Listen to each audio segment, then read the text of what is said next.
are listening to the Hey, MFM. See you on the lift. Back attack, dude. Bon voyage! Hey, yo, homies, good. Slide down them big hills, you know what I mean, on the big, nice burgundy snowboard. All right, welcome to The Bomb Hole, which is presented by Run Through a Wall Smelling Salts, the best salts in the business. Now, co-hosting today, to my right, we got Nils Mindich in studio. What's happening? Yo, what is going on? It's like to be here, man. I'm a first-time co-hosting, long-time listener, so I'm excited. Well, we're happy to have you in studio. And we also got Silk D in studio, as always. How we doing, Silk? Doing great. Happy to be here. Love it. And the man of the hour, Mr. Mike Basich himself. What's happening, Mike? No, just flew in, stoked to be here and share some old stories. Love it. Love it. And for our listeners that don't know who you are, I wrote a little intro. Mike is a national treasure. His career as a pro snowboarder has spanned decades. He's a DIY genius. He hand-built his own off-the-grid cabin with its own chairlift and snowcat. He's a fantastic craftsman that has built some impressive camping conversion rigs. He's a filmmaker that pioneered the POV camera. He's an innovator of photography that has self-captured some of the most iconic images in snowboarding. He's wildly interesting. We got a million things to talk about. He's always one step ahead of the creative processes at all time.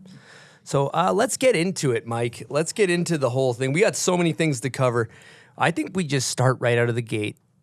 Could you tell us the story of the most insane image that I think I've ever seen? And it's the 120-foot helicopter drop. You know what I'm talking about now? Oh, yeah. It's kind of the elephant in the room. For anyone that knows you're clicking on this interview right now, we got to get into that one, dude. It's always the one thing that always comes up. I'm definitely, I guess I'm, you don't get to pick what you're known for, but I think that's definitely the one. There's actually quite a bit of background behind that one. Yeah. I took the photo in 2002 up in Haines, Alaska. And I probably thought about the process about 3 years before that. This is right when I was getting into self-portraits. And so I was like, my mind was expanding, just getting creative with what I could do. These were back in the slide days before Photoshop and digital. So I was like, well, how do I make something that looked impossible? And I'm like, well, if I got up in the air somehow without a background, make you think extra hard, like what's going on here? And Sean Dog up at Alaska Heli was like, yeah, come up. Like, I thought I was going to have to go to New Zealand, somewhere out of the U.S. to even allow this to happen. And so I flew up. Actually, I drove up, 72-hour drive, get there on a sunny day, just snowed 6 feet. Sean Dog, you want to do it today? Like, I need to sleep, So I slept the night. We went the next day. I was on Arbor snowboards at the time. Pretty low budget, so I'm like, we need to get in the heli with somebody because I just have my filmer. And I wanted to shoot the thing myself. I didn't want other crews to be the pressure in case I wanted to shut it down and not do it. So in the heli flying up, the guide told the rest of the crew, like, there's 3 skiers with us. They're like, yeah, he's going to jump out of the helicopter. We're just going to look for a landing. And the pilot was like, oh, okay, I can do that. So we looked around, and as you know, kind of like the steeper it is, the less snow is on the slope. So we were like, let's just land, take a run, warm up. This is our first heli lift, and we land. I'm like, this is kind of perfect because I was needing a horseshoe curve to set up the camera because I wanted the Barbie angle, which is straight across, to even get the height of it. And we took the heli off. I'm like, yeah, okay, I'm gonna pick my spot with the shadow in the ground and let's do this. So I was lucky. Just those things, sometimes things come together. The pilot was like, hang on to me tight, which they never let you even touch them because I was on that side because the basket was on the other side. So I had my snowboard on the skid, which, the top of the skid is like 3 inches wide. And I'm just holding on to the back, of this chair. And we go up. I got my remote. I never maxed my remote this far. And it was probably 600-700 feet away. And the hardest part of this whole entire photo was having a reference point. And mostly for the helicopter, I saw like what I wanted to see, which was snow texture. The washer blade was actually like making the snow move. So I'm like, okay, I've seen this before. You know, it's definitely big. I wanted it to be big, but we were moving around really a lot. And the pilot had no reference of a tree, another cliff nearby. So he's just like, give me the thumbs up, left, right, whatever you want to do. And it's loud, the wind doors are open. I got my remote in my right hand without my glove because I wanted to make sure I push the button. So in Alaska, it's cold. You got about 3-4 minutes before you got to like reset everything. So I'm like on the edge. I see what I want to do. And I jump off and I forget everything. You know, I forget to push the button, or at least I didn't know what I was doing. But what I've learned in self-portraits is if you grab your board, your other hand does the same thing. And that's why the first frame is actually me grabbing the board. And I gave my other camera to the guide in the heli, so there's like a shot of me jumping out of the helicopter. But the whole sequence, I'm going down until the last minute, right before I hit the snow, it just stops. No idea if I got it, because I've done self-portraits before where I fired the whole roll before I even jumped. And again, I'm like, I didn't know what was happening. I didn't want the big, you know, media crew for the pressure. So it was just kind of like winging it. My filmer that I brought all the way up there with me missed the whole thing. One of the skiers got part of it on a Super 8. And the heli guy, the pilot, picked me up. He's like, you want to do it again? It's like, no. I'm like, one is plenty. That's enough for me, dog. Yeah. But again, it's like back in the slide days, it's like, I don't know if I got it. I'm going to have to go home and get it processed and see what I got. Oh, yeah, you can't even like, it's not like you can go to a photo spot in Haines. No. Like a teeny, like fishing town in 2002 or whatever it is too. You had days out. What was like, dude, what's the turnaround time? Or how long were you like stewing on that? Did you darkroom it or did you give it to somebody? I did the whole send off, Got it. Yeah. processed, but I had like 20 rolls of film, so I labeled them. But you don't know what you're gonna get. And I'd stayed in Alaska for another like 2 weeks, and then I drove back down and stopped at the super park. Was happening at the way down, and I got home and I got the slide in the mail. And I remember being at the table in my parents' house looking at it, and I saw it. And that's when I started to shake. Because when it actually happened, I was actually very calm. And it's that special spot get as an athlete where you're like, you feel what you're about to do before it even happens. So you just got to move forward and let that, take place. And then once I got the photo, it's like, it was kind of an interesting thing to share. Because a lot of people were like, oh, it's a publicity stunt. It's not snowboarding. There's nowhere you could have landed it. Myself, I was coming from like more of the artistic side of things. Like I just want to capture this idea so I can put it to rest in my mind. And the story kind of took on a story of like, oh, I didn't know how big it was. I didn't know what I was doing. It wasn't until about 6 years ago, I was in Japan and a photographer, we were at dinner and a photographer, this guy, Ed, he's like, the story is way bigger than you ever thought it was. How'd you frame it the way it is? It seems pretty perfect. That was kind of the truth of what I really wanted to do. Something looked impossible. So I needed to be big. But again, in the moment, a lot of people didn't take it as snowboarding. So I kind of just let everyone tell their own story about it. And that's a lot. What I've learned actually is a lot about timing with a lot of things. And that was definitely one of them where I kind of like feel like people remember it and they don't remember me about not landing it, which is nice. So I feel like I still got my art across and something to, talk about.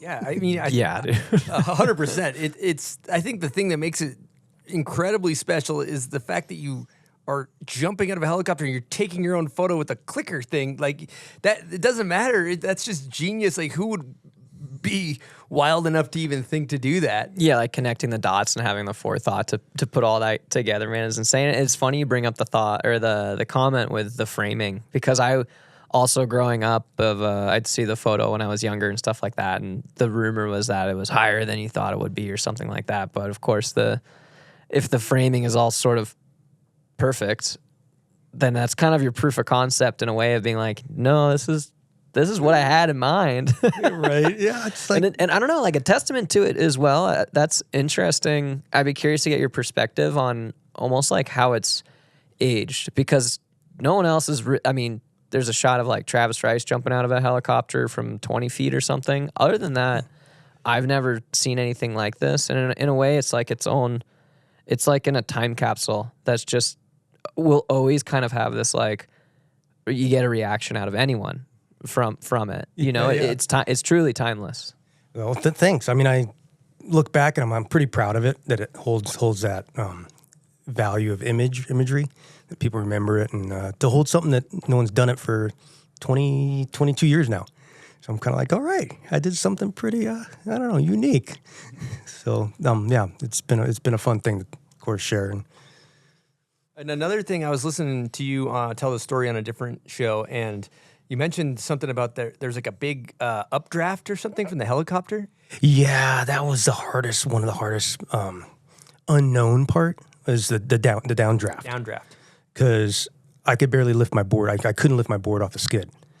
And I've jumped a lot of cliffs and stuff into the water, off bridges and stuff. So I knew how if you lean forward when you're jumping more than you think you want to, you slowly rotate backwards. And so I'm like, okay, I just need to slide forward and then just slide off it so I don't at least hit my head on the back of it, because I didn't have a helmet on or any of that. But I'm assuming I got going faster than gravity, really fast. And halfway down, I was kind of like, okay, I can make a choice here. And I've made a lot of these choices where I'm like, I can try to stick this and probably put my knees into my chest where I'm going to break something. Or, I'll take 50% or so to the legs and do a roll. And so that's what I kind of ended up doing to kind of like just save my body, because I could tell I was going pretty fast. And it made a really loud noise. I thought the hill fractured for a second, and I got buried for a second. And right out of frame, there's actually a guide. Okay. So I had kind of set up for the safety side of things and rode the rest of the day. No way. I also Good to heard go. there was Hosnick was on another ridge. Was he with a different crew? He was doing his own crew, and Scott Sullivan was there. Luckily, they were pretty close, because what I ended up doing right before I went in the heli to do this, I had Scott come over. I was just like, Mike, Scott, you're a good friend, like come and just at least do a backup shot. And so he flew over, and I think Tom Burt was guiding Justin's crew, which I saw it when we flew up, but the other side that you don't see is like a 500-foot cliff. And then, so they saw me just dropping out of the helicopter and then just disappear. Well, I'll tell you what. We have a special award for you. Because, our show is called The Bomb Hole, Mike. Yeah. And in the history of snowboarding, there's been a lot of bomb holes. Yeah.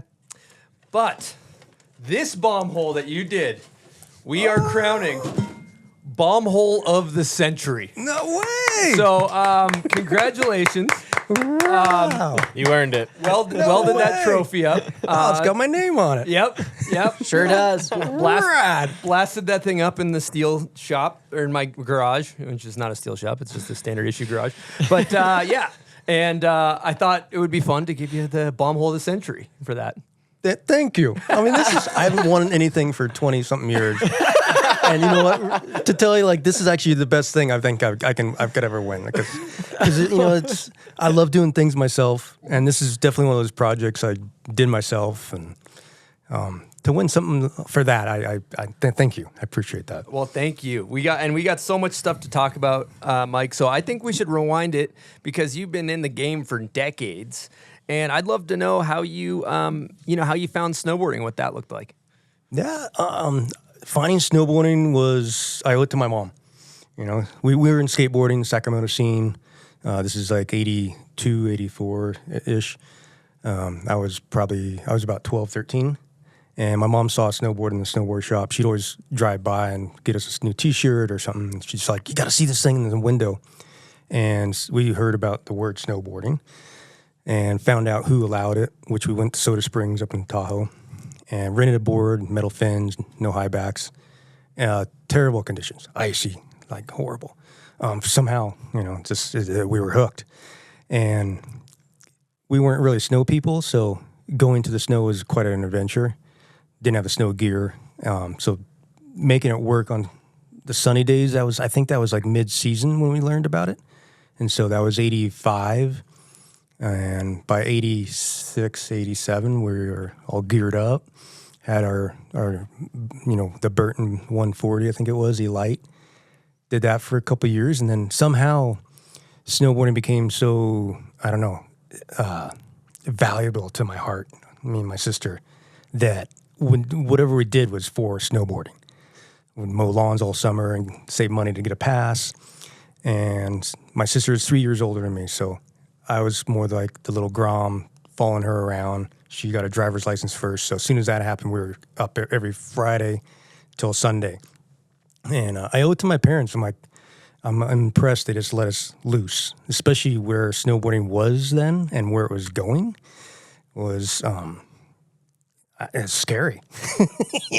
As a parent, I'm a parent now, and like, whoa. But we got, into the snowboard scene of contests. I won a couple of California Series contests and half pipe. We did a couple slope styles. We raced. We did all the events because we were at the mountain. So I think by 91, that was when I went pro. I did everything I could as a junior, and this was my last year in high school. I started getting paid from Kemper Snowboards, and I qualified at the OP Pro at June Mountain. And they're like, I got 16th. There's 16 qualifiers for the World Cup for halfpipe. And I went to Japan. That was my first big trip. Qualified the World Cup, went pro. And that was it. Off to the races for... Dang, how old were you then going to Japan? I was 17. 17? That's sick. So I mean, I bet especially... I don't know. I was born in the 90s, but my impression is that it's only gotten easier and easier for folks to like travel and see the world, and it's gotten popularized with social media and all that stuff. But to be like, 91? Oh, and 91. Like going across the other side of the world, like that must have been insane. I'll never forget the first flight because we flew Pan Am Airlines. Did you read like a newspaper the whole way, or did you just like keep? You just like how many times did you reread through like this is what happens if we crash pamphlet, Right? Not sure how to call back home and know we made it. Like there's smoking in the back of the plane. Just stuff that you forget about. But traveling, I mean, I have so many memories sleeping on a bench or sleeping at the airport. Yeah. Those are treasures. I love those memories. Yeah. I was watching your documentary, Open Space, and you were talking about traveling, and essentially one of the quotes you had was, snowboarding was your tool for learning in terms of traveling and experiencing the world. And I'd love to hear you kind of elaborate on that. Yeah. I was actually really grateful to find snowboarding at the time I did. Because I grew up with epilepsy before that for about 6 years, taking drugs every day to just keep the seizures down. And really unknown space of what I was going through, being on different drugs every day for that long, I kind of became an introvert child. And so snowboarding really like opened myself to the world. Somehow I went through snowboarding, a crazy food diet, and I got epilepsy off my charts. So I was able to get my driver's license at 16. And snowboarding, I would not let go of what that was offering. So traveling, I learned about everything I did in high school, about art history, how to travel the world, how to deal with people. I started getting sponsored. So being a upfront person, public figure was something like new to me. And being an introvert, shy person, like, being in front of a camera, being interviewed was a huge, huge learning thing. And I have a little bit of like a mind of a lot of observation, like to take in a lot as no matter where I am, just kind of see things moving and curious how they do work. So that gave me an ability to self-taught on sometimes right on the spot.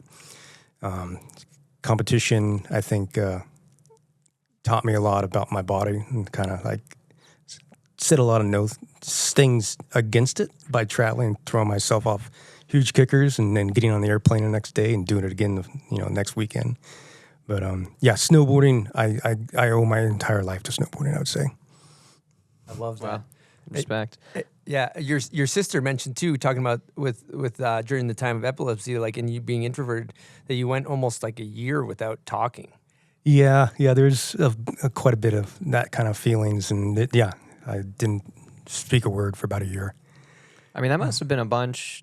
Even so, my wife's like a 7th grade science teacher, and I think these days there's a lot of, so she's working with children, 12-year-olds, all that stuff, and there's a lot of like categorizing that takes place. A lot of things that can get categorized for a kid these days. But I could imagine back then having, maybe even as a kid with like that title must have been like a lot of weight in a way to carry around, and it's sick. I mean, if you want to like elaborate on that, I'd be super curious to hear about it, and maybe how especially riding sort of helped like cracked that code for you in a way. Yeah, I think that's actually a really great question, because I've learned that over the course of my life, what that actually it was and gave me. Because, I grew up being different. I homeschooled for a couple of years. And when I went back to school, I went back to the same school that I left. All the kids knew what I was going through. And so even though no words were spoken, I knew everyone viewed me as a different kid.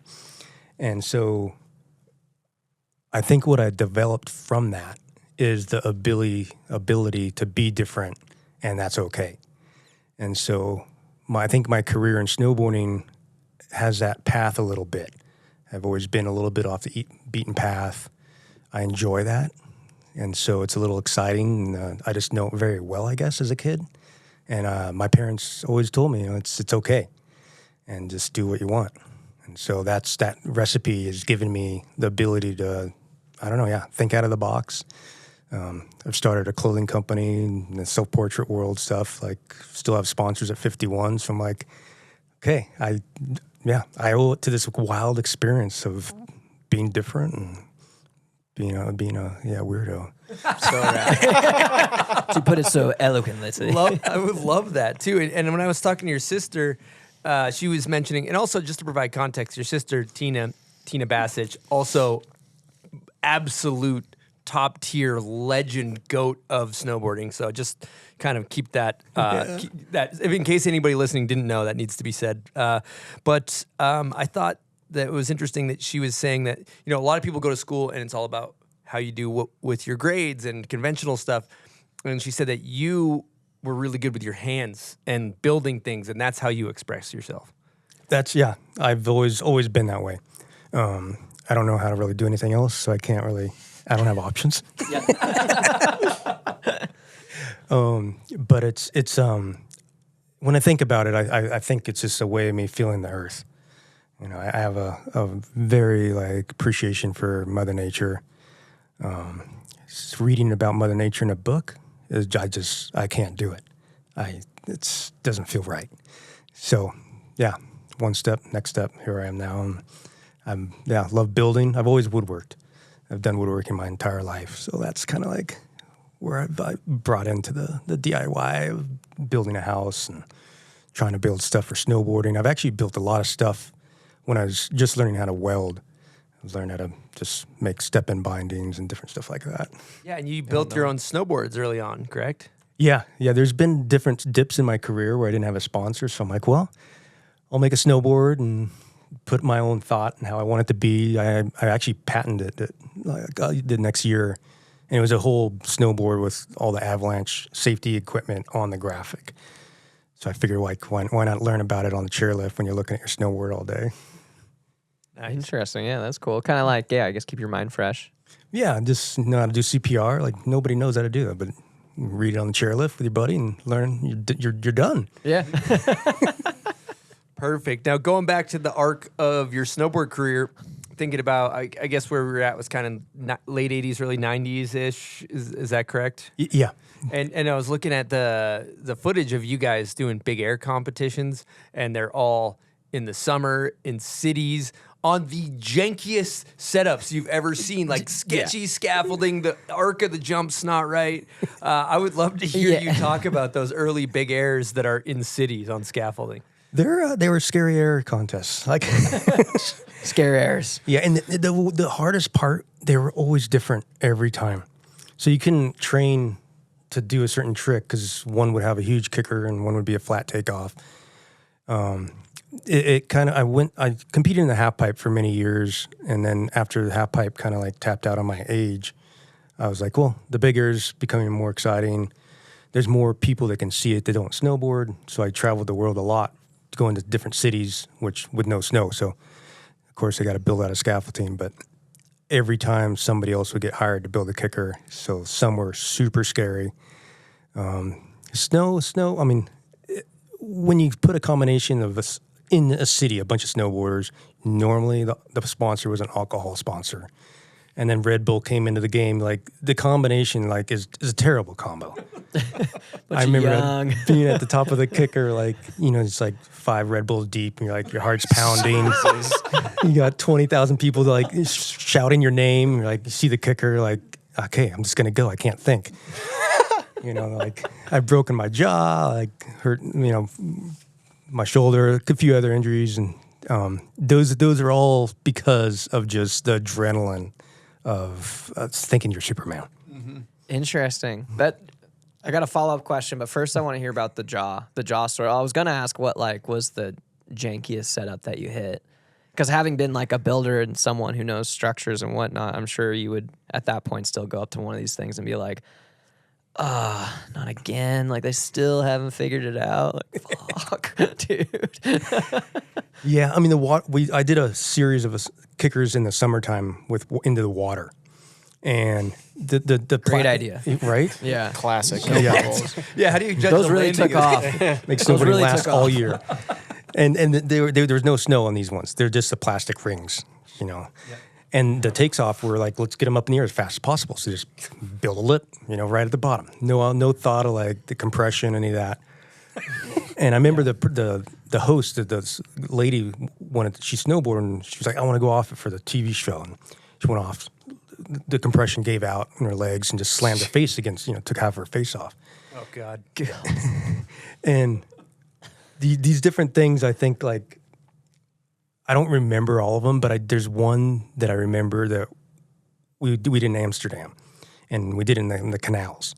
And these were just wherever water was, they'd set these things up.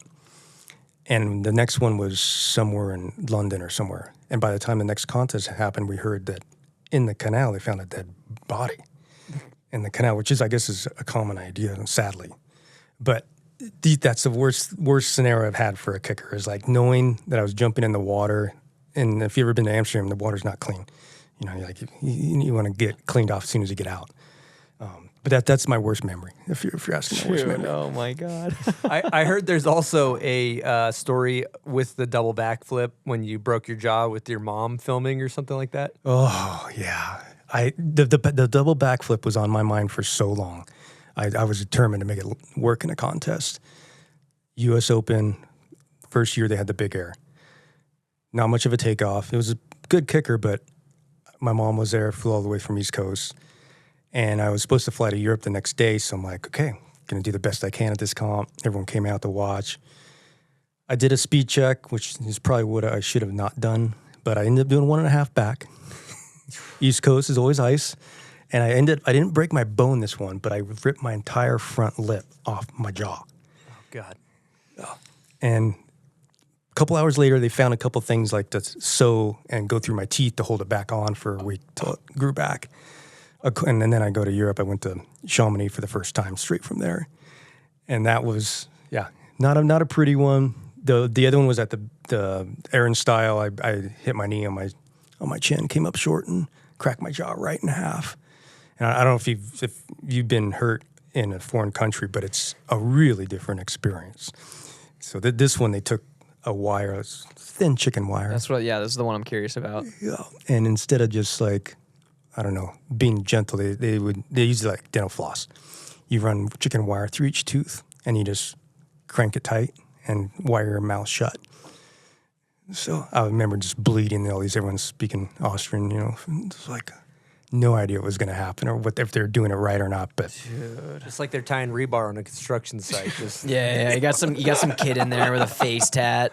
and then He's they like smoking cigs over you, like twisting wire. They're all just talking, doing their thing. There's two guys doing it. And I remember I'm bleeding by the mouth, and they wired it shut.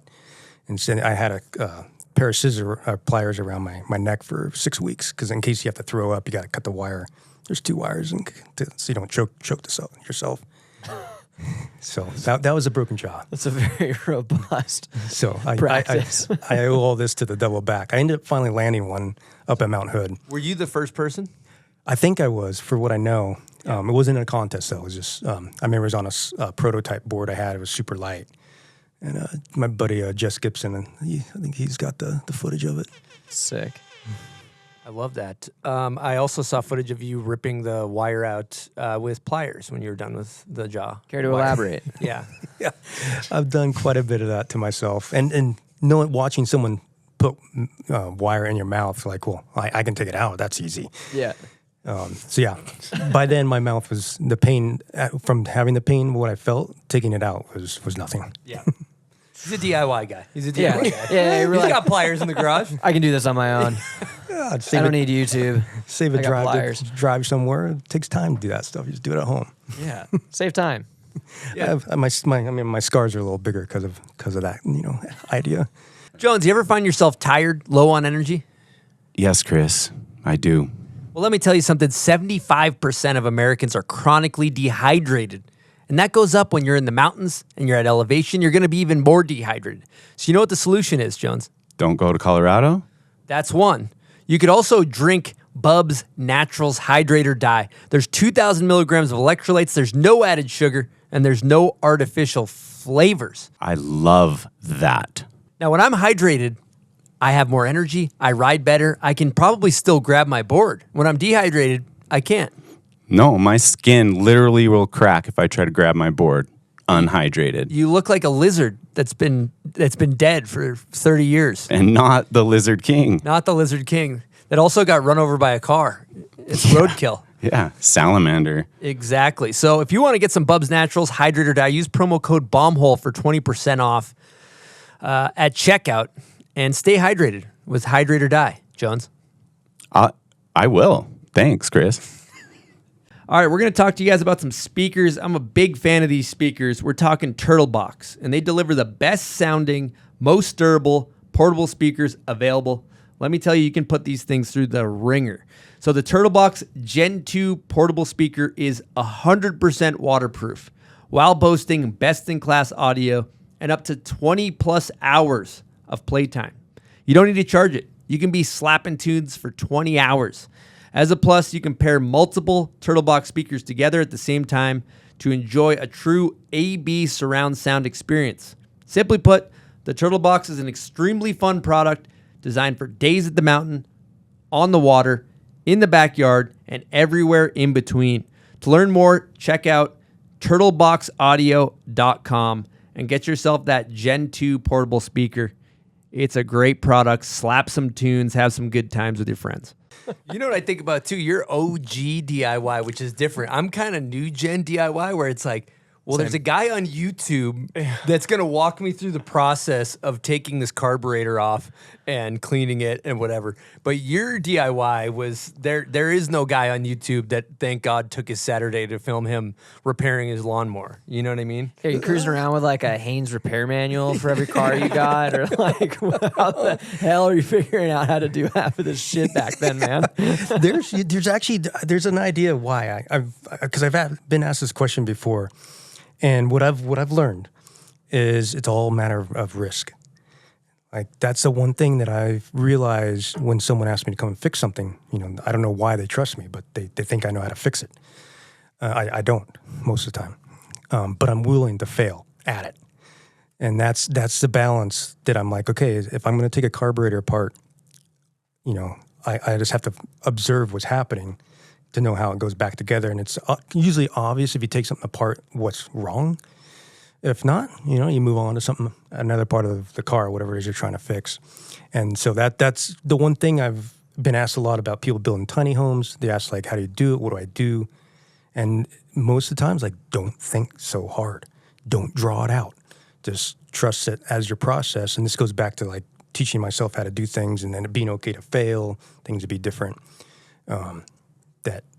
Just take the risk. I mean, that must be, obviously it's been instrumental for you because I think of myself and I try to implement that process, if it's even like a home project or even in snowboarding, right? Where I'm like, it's okay to fail. Like, don't fear failure. Like, all failure is growing. Like, every time you fuck up, you're probably gonna learn something, Right. You know, and yeah, it's sick that I don't know. And that seems to have been consistent throughout like your entire process, whether it's a home project or even filming or taking photos or something like that. There's always this like degree of risk that it seems like you've been very accepting to manage. Thanks, but just so we're clear, like I've never done it perfect.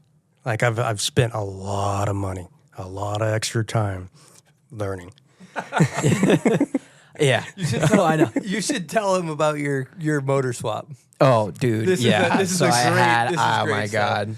This is one of the Wife dumbest was- things I've ever heard. But we were neighbors. But guess at the who time. learned a lot? Yeah, it's amazing. So I had, give you some context. I have like a truck with a camper on it. I think you saw it in the parking lot. And I had this genius idea that I could get the cheapest car that still worked and have that as my town car so that I'm not putting miles on my truck. Did it to one car and I sold it after a year, no problems. Doubled down. I bought a $300 1989 Toyota Tercel like a couple years ago and drove it until I blew the engine, replaced the top end on the engine. I was like, that wasn't too bad. And a friend of mine was into building race cars at the time. And I was like, dude, what can I do? And he's like, oh, you can like import an engine from Japan and you can convert it to manual and get it like turbocharged and all this stuff. And I was like, sick.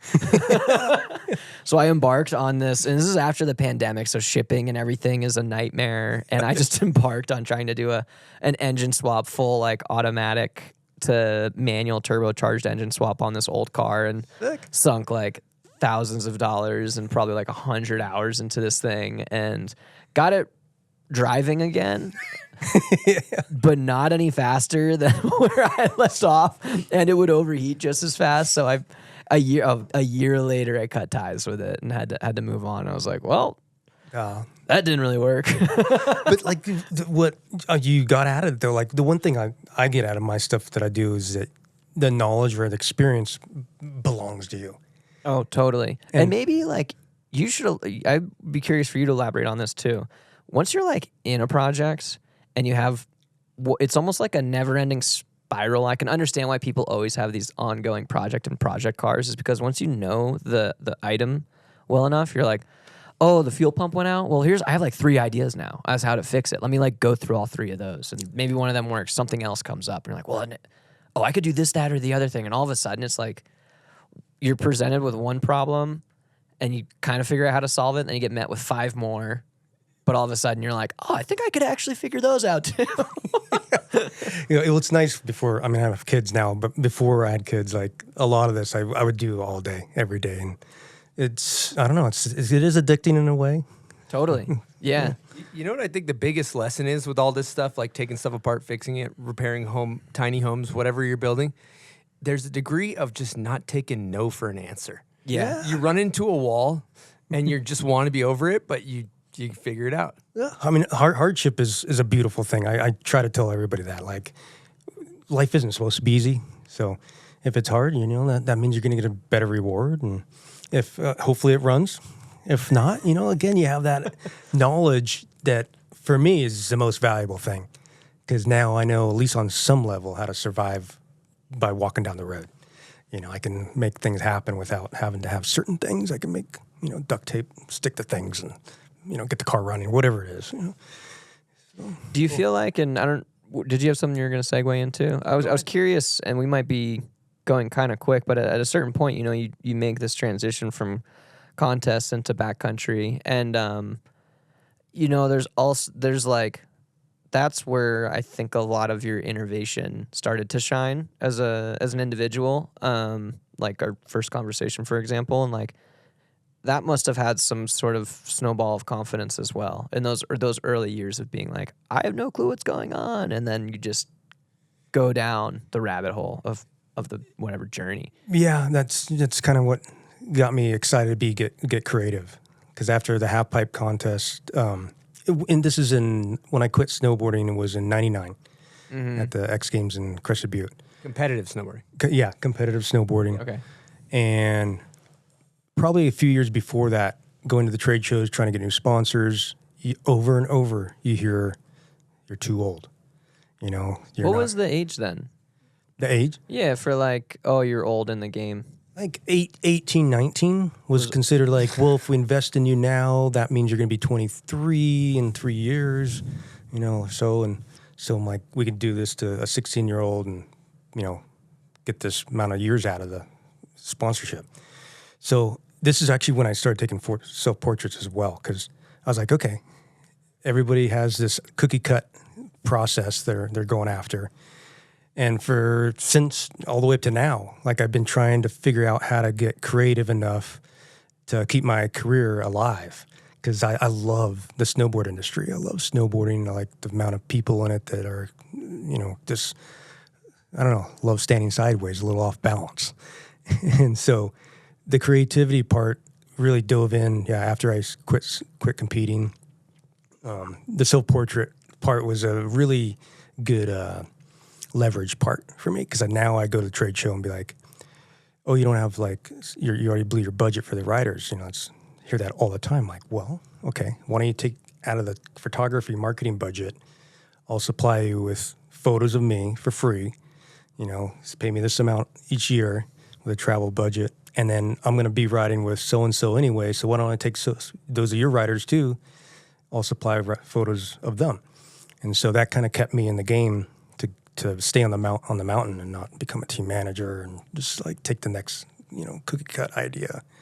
And so that made me realize more and more I can do this, you know, because there wasn't really a place in the industry for older snowboarders. Of course, we all want to snowboard. Old 25-year-old snowboarders. Right.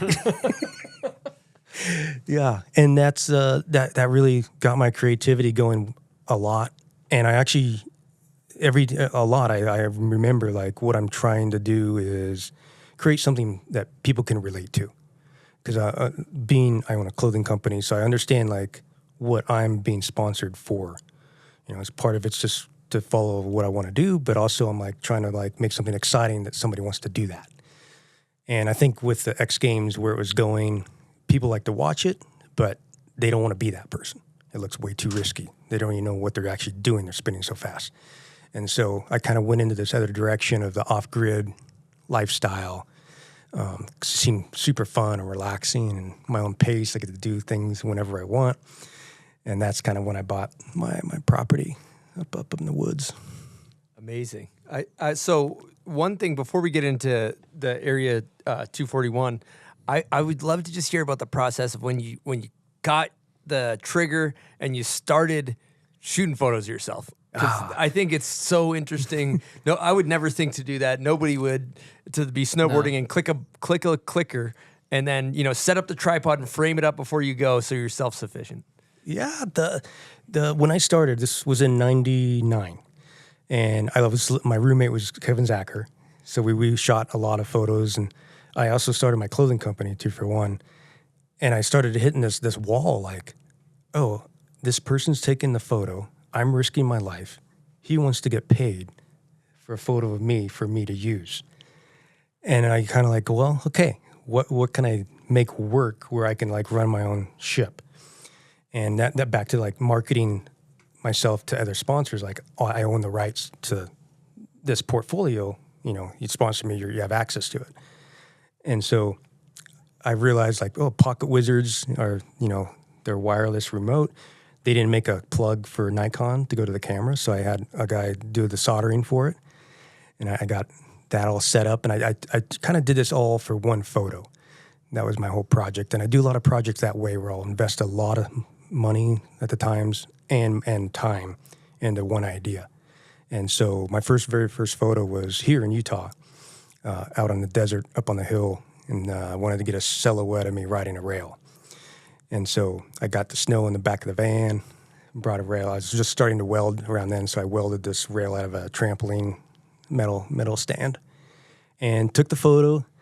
My first shot, I got one shot, but I shot the whole roll by just holding the button down because it was this little ramp on a ladder with fake grass with a little bit of snow on it. And then I had the rest of the snow on the landing.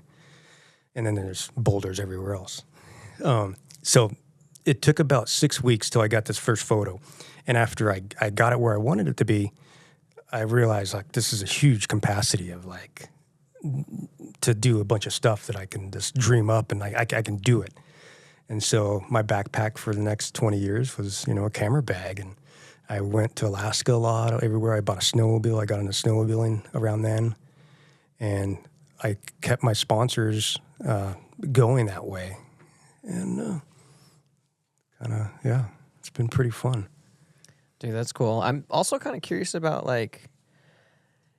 you had this like clicking moment with actual clicking moment with like shooting selfies and the remote stuff. And do you feel like making that transition from huge crowds of people at a stadium kind of giving you this pressure to then maybe almost reverting back to a bit more of your like introspective teenage self?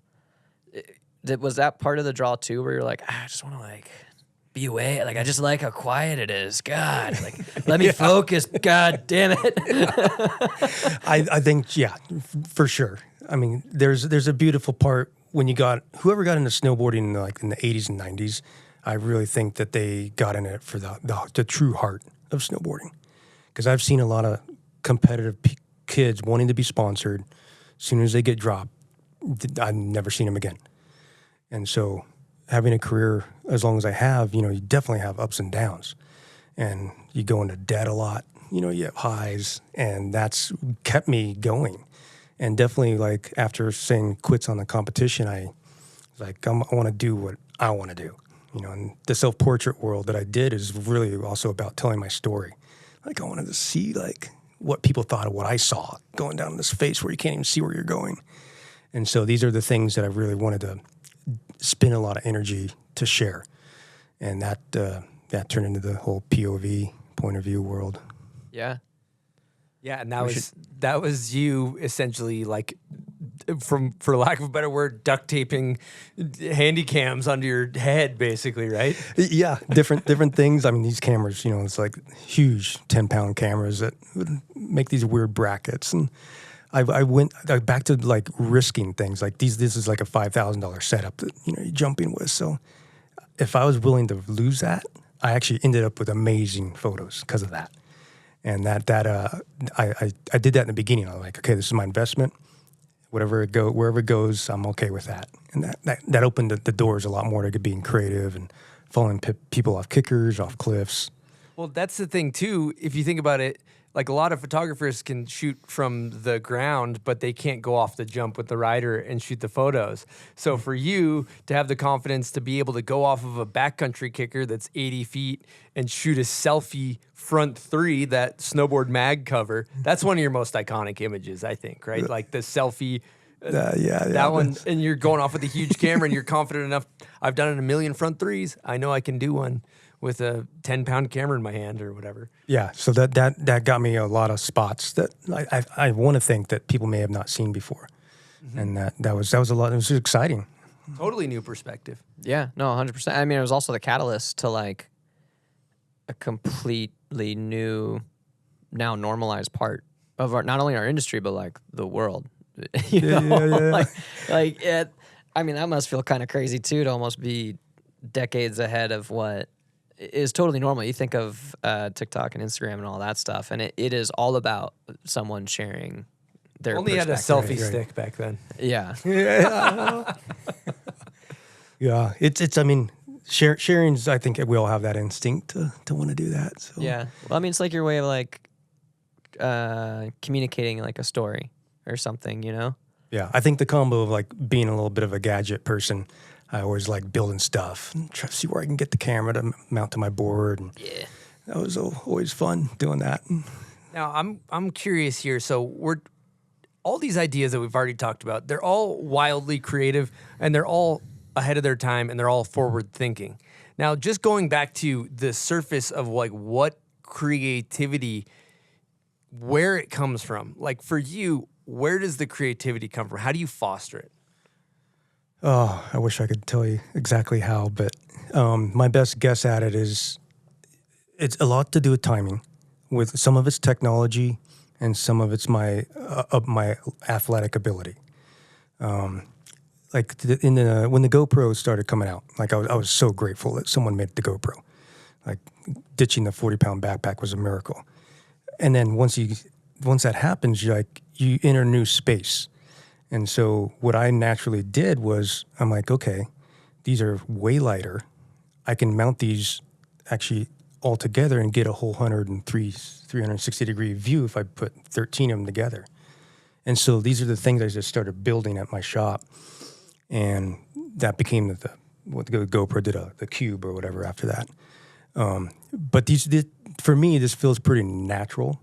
And again, I'm kind of like if I'm just walking down the road looking at things, I'm like seeing this mechanism attached to an excavator that can run, something from afar. And like, because technology, like when snowboarding, like look at the half pipe. Like if we had a half pipe in the 80s, what it is now, like this snowboarding would look really different, and the actual the product would look very different.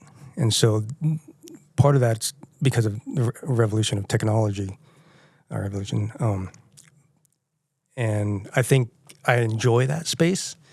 It's a really exciting space, back to being risky, having that an exciting and an okay thing.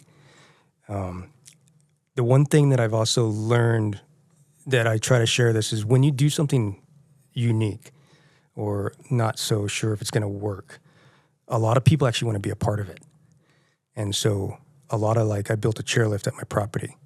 Never done that before, but no one else has either. Like that's a big project for an engineer or licensed people. And a lot of my projects are like that, where they're fun. And so people don't ask to get paid. They just want to come and learn. And I'm not exactly trying to make that happen. And that recipe is just it's fun for me. And then people start calling me, and I meet all these cool people. And before I know it, I have all these different abilities to have access to machines or, different like engineer drawings. And the project kind of runs with it and just goes.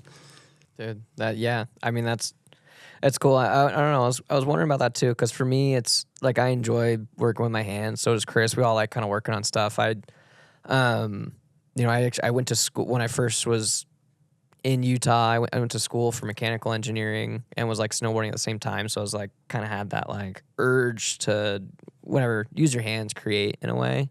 And on my end, I like personally, it's I can run into this like I want to create something, but I don't really know where my lane is or something, right? Like what can I do? And then it's cool to hear that maybe that's how you've always operated. I'm curious, like as a kid, was that your approach? Like were your parents always kind of fostering that perspective to take on the world, or did you have like a mold you needed to break to get to this space of creativity and innovation and normalizing that in your life? Yeah, I think back to my epilepsy years, like I went to a lot of different doctors, and my parents were learning just as much as I was learning in this whole process of trying to figure out how to function in the world. So like they would, whatever they put in front of me that I would pick up, they would keep adding to that pile. There wasn't books, so just like building tree houses and doing different things with my hands was the one thing that I kept doing. And so I think it's just a domino effect of like going forward with that idea, and then all of a sudden that's kind of all you know. Like I can't read a book that's 100 pages long and then just remember page one and just kind of like build something that book was about. It's like I can't do it. Maybe I would like to one day, but so far I'm not interested. Yeah. So I think like I went to a Waldorf school, which is a private school based on not actually learning like at the same rate as most public schools. Okay. So you learn to read and write much later, like a few years later. A lot of like body movement of like multitasking was kind of like what you did. And my mom actually became an art therapist after my whole epilepsy experience, just trying to understand the secrets of the world. So that's kind of where I ended up. I don't have an exact explanation of what I did that got me here besides the level of risk, wherever my heart was. That's really what my parents wanted for me. And I kind of like realized that's my biggest like gift I can get from them. And that's carried me again through my whole career. That's why I'm doing what I am now, just because I love it. So it seems, especially from that documentary too, you're a, for lack of a better term, a follow your heart guy, follow your passion, right? Listen to your gut. Yeah. And the movie, like that was an interesting time in my snowboarding too, because I was like, okay, I've established my self-portraits. I told a story. I want to just tell my other part of my life. And I was actually like, once I made that, I kind of like put it out there and just kind of walked the other way, thinking I'm like, okay, I'm done.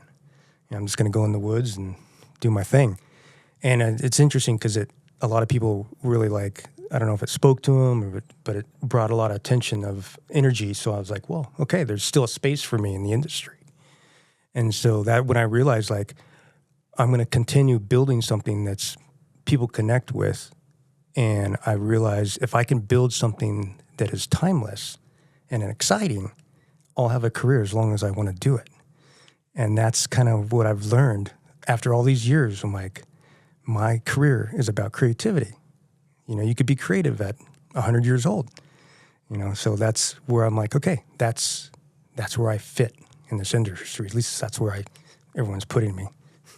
Timeless and creative, Chris. Take notes. It's spot on. It's spot on. Creating something timeless and creative. Yeah, no, going back to the creativity thing too, I want to share, like, in my experience in the shop, I work on dirt bikes a lot, and I do welding, and when I do a good project and like I come back inside when I'm done with it, my fiance, she'll be like, you were on cloud nine, like you're buzzing. There's a flow and losing a sense of time where you lose yourself in your project that is like, it's almost like I'm high. Like, do you ever feel that way? Oh yeah. And this is actually like the word risk, like that part of like excitement, like you get into something, and when I talk to certain friends about it, they call it crossing the threshold. Okay. Where you enter a space that you're not really aware of everything. You're just like indulged in your project, and you start to like work with whatever it's kind of thrown at you, and like that. I think that's an amazing place to be in life. If you can do that as a career, like you're doing really good. Like yeah. That's always a good like North Star is if you're working on a project and 4 hours blows by, and even if you're maybe running into some like problem solving frustrations, but you're like, whoa, it's 11 o'clock at night, and I feel like I could keep going. Like, that's cool. That's a good thing. You should keep. It's like for me, I'm like, this is good for me. I should keep doing whatever this is. Yeah, no, I think it's a beautiful way. So I've talked to people too. They reach out and like, I'm thinking about quitting my job. I saw your movie. I want to follow my heart. I want to do that, and it's risky. Like not knowing how you're going to pay the bills and feed yourself. So back to like, if you feel what you're talking about, like, I'm not sure. Like this comes from my parents. It was just like, that's what life is about. If you can have that, you're there. It's like You've done it. Yeah. Yeah. Like there's no other like space to try to get to. Just stay there. Totally. Yeah. Well, that's the beauty too, like why people are so drawn to snowboarding, because you lose your sense of time. And Trevor Andrew, who's one of the greatest creatives of our space, became a fashion designer, musician, incredible snowboarder. He always said if you lose track of time doing something, go towards that. He said that on our show, and that's always stuck with me. But I'm curious, in this day and age, you're a father now, and there is cell phones and iPads, and it's hard to be bored as a child. How do you foster that with your kids? Great question. My kids actually, we don't have photos, so they don't know that world yet.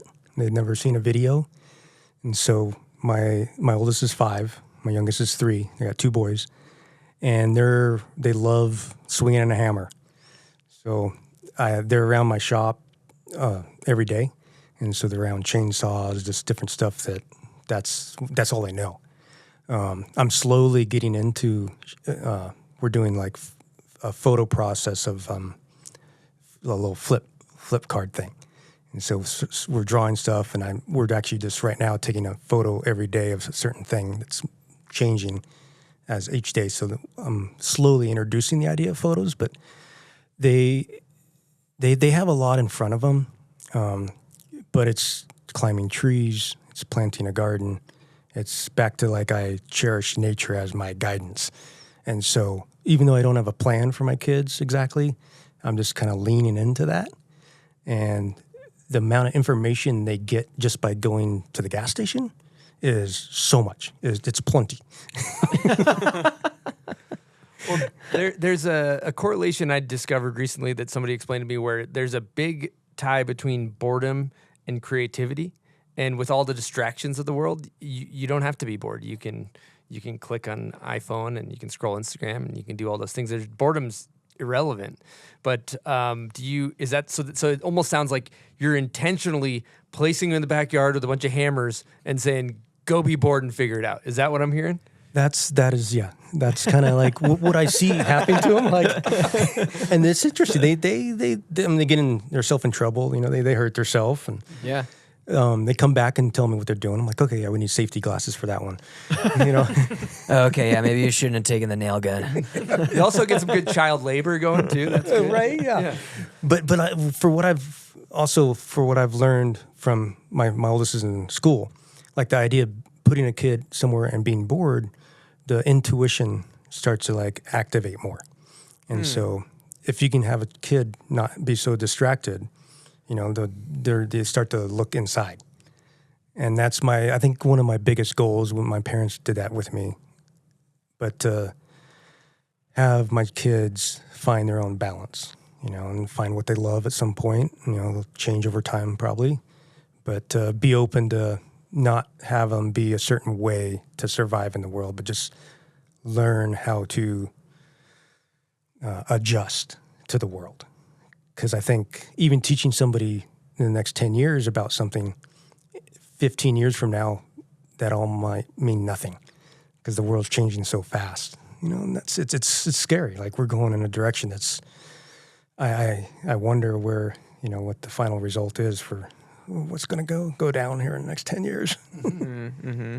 I mean, that's cool to hear, even just trying to foster that sense of, I don't know, like awareness, but also maybe creating a space that's like the word that comes to my mind, and a topic that like my wife's students, I think, struggle with is like accountability in a way, and like kind of knowing, like your like orientation in the world and where you lie and like what your responsibilities are and aren't, and trying to figure out like, and it sounds like that's sort of at the forefront from what I'm hearing of what you're trying to introduce them to is sort of this like, you don't have control over a whole lot, but like it's okay that nothing is ever in control in a way. Like look at nature, you know, always changing. For like being a young dad, I feel because my kids are so young that I'm realizing like you're not born with confidence.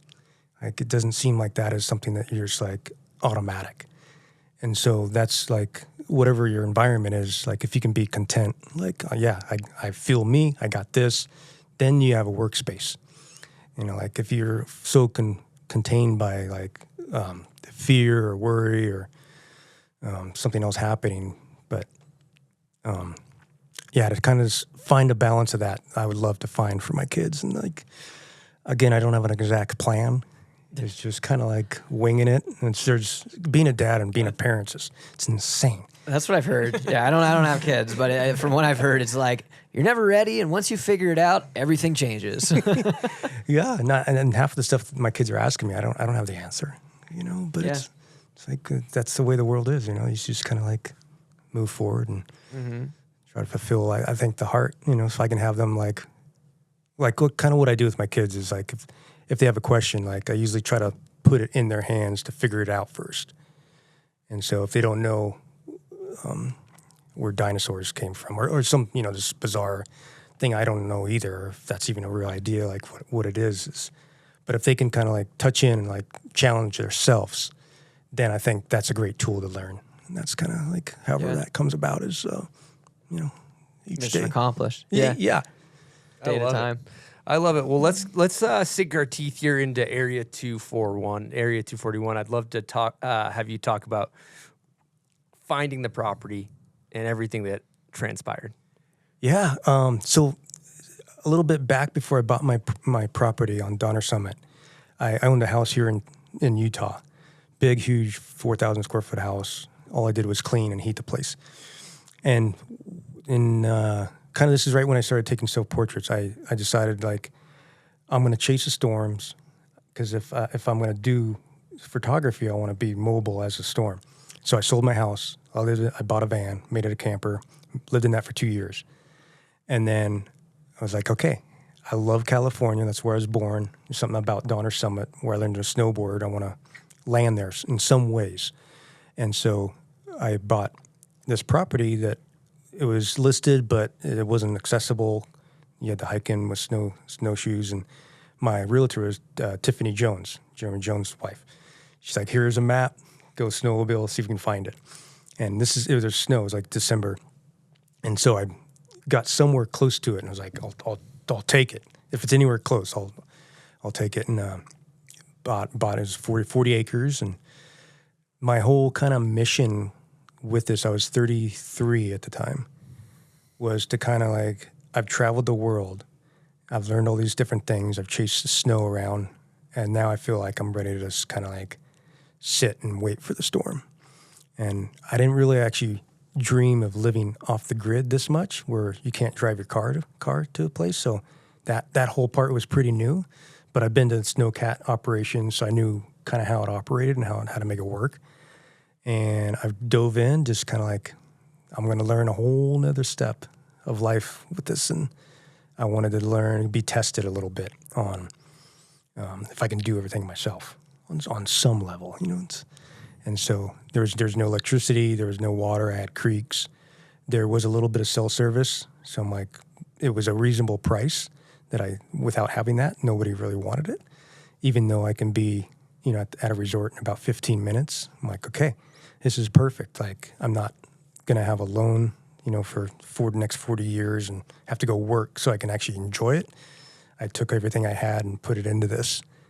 And so that process made me kind of fulfill a little bit more of my childhood dream, like living off the grid and building the house myself. And what I learned a lot was the amount of energy put into creating electricity. It's just all the batteries, solar panels, like so much easier just to go to bed with the sun. It's like so much cheaper. And I'm going to get up with it. Like, I still am awake the same amount of hours. It's amazing because I got to feel the earth more in this whole process. And I spent the first year in a teepee up there because I wanted to learn about the weather and the way the wind blew and the sun. And so by the time I was ready to build, I had a good concept of where I wanted to be. And the wind, actually, I built this little rock cabin, and I learned being kind of watching the sun a lot, because if the sun woke me up and made me like warm, that means I would have less firewood.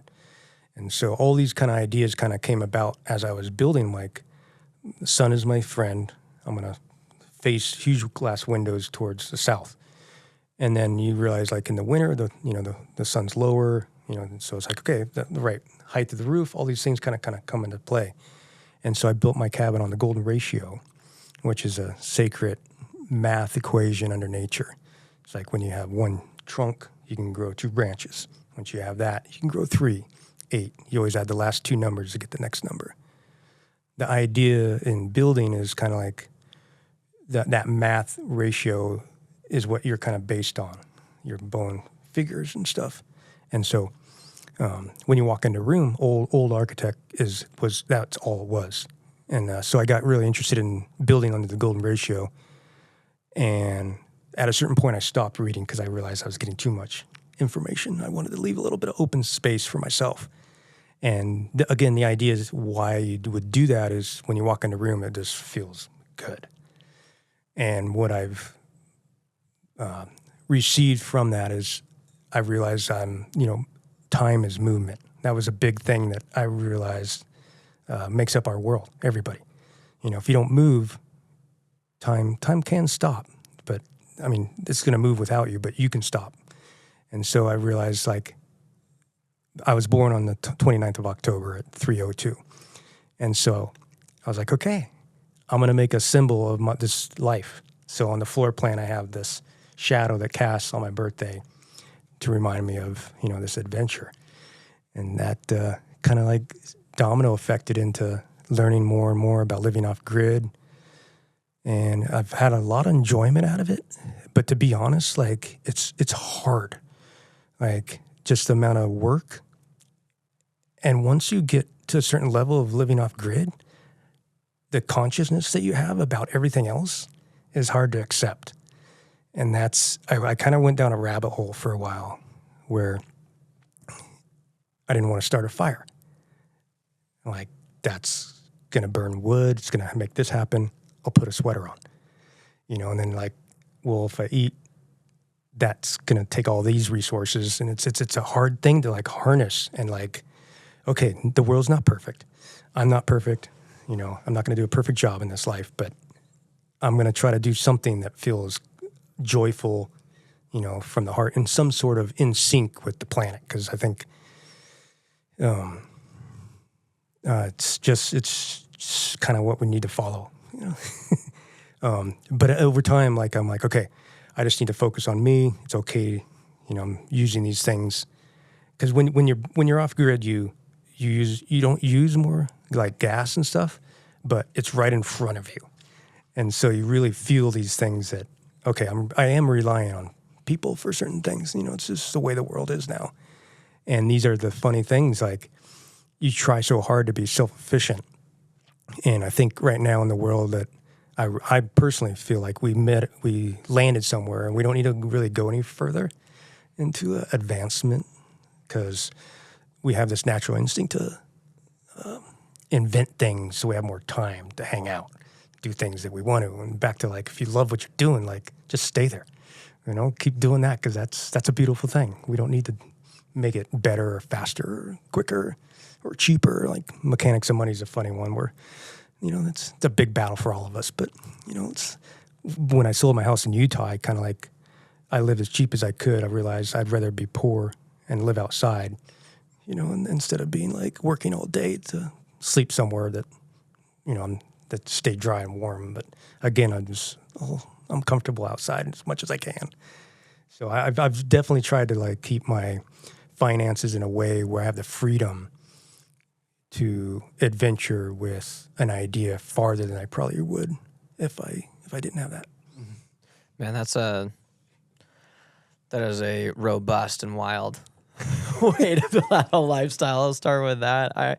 I'm also kind of curious too. It's interesting hearing you talk about that and share your building journey. And it almost seems, correct me if I'm wrong, but what I was hearing is it was maybe almost this first time with Area 241 that you were able to, like, go full mic on a space in a way, right? Like, maybe you weren't constrained by how much heli budget you could burn or what the cameras were capable of. It was like your capabilities were, like, your only limits were yourself in a way, as far as, like, what you could build and create and, like, how far, as you kind of put it too, like, how far down the rabbit hole could you launch as far as efficiency or something like that when. And maybe it seemed like, was it, from how I received it, it was maybe there was this time of acknowledging, like, a limit or boundaries as to, like, how to still rely on people and not completely rely on yourself. Like, is that, did I kind of interpret that correctly? Yeah, that's a great way to say it. I mean, it's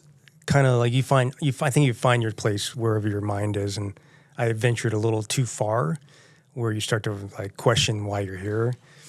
And that kind of, like, made me like, okay, I need something else to, like, hold me on this planet. Yeah.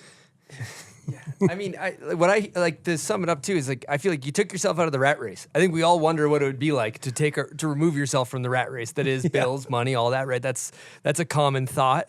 But I think the thing that I was thinking about as you were talking too is, we all spend a lot of time in nature, and if you really immerse yourself in nature and you really settle in with it, you realize that it's perfect. It's perfect. Nothing takes more than it needs. The plants grow. You look at the leaves; they're beautiful and intricate, and they just grow out of the ground. They don't need anything, and the animals take what they need and eat it, and they shit on the plants, and the plants grow. But there is like this perfect ecosystem that we are fucking up, right? and so there is destroy and the so model. and like the existential crisis that you're dealing with is like very real. Yeah. There's definitely like something I don't know, makes sense out of at some point that like, okay, I don't need to touch it. Yeah. You know, and a lot of things I've actually tried to do is like instead of buying a coffee mug, you know, you buy a potter's wheel, and different things like that I've bought. Like I bought a sawmill, and when I built my cabin, I was going to build it all out of wood. Then I was like, no, it's gonna like rot. You know, so I got a lot of rocks, so I'm like, perfect. Rocks survive up here. Like I'm going to build it out of rocks, so they're free. I got them, and so I think that's a part of nature. Like, hey, we're doing fine over here. Like, if you need something, you know, you can. Use it, but I built a really small house, living in a different big house. So I'm like, yeah, I just need a place to rest, you know. And then I spend all my day outside anyway.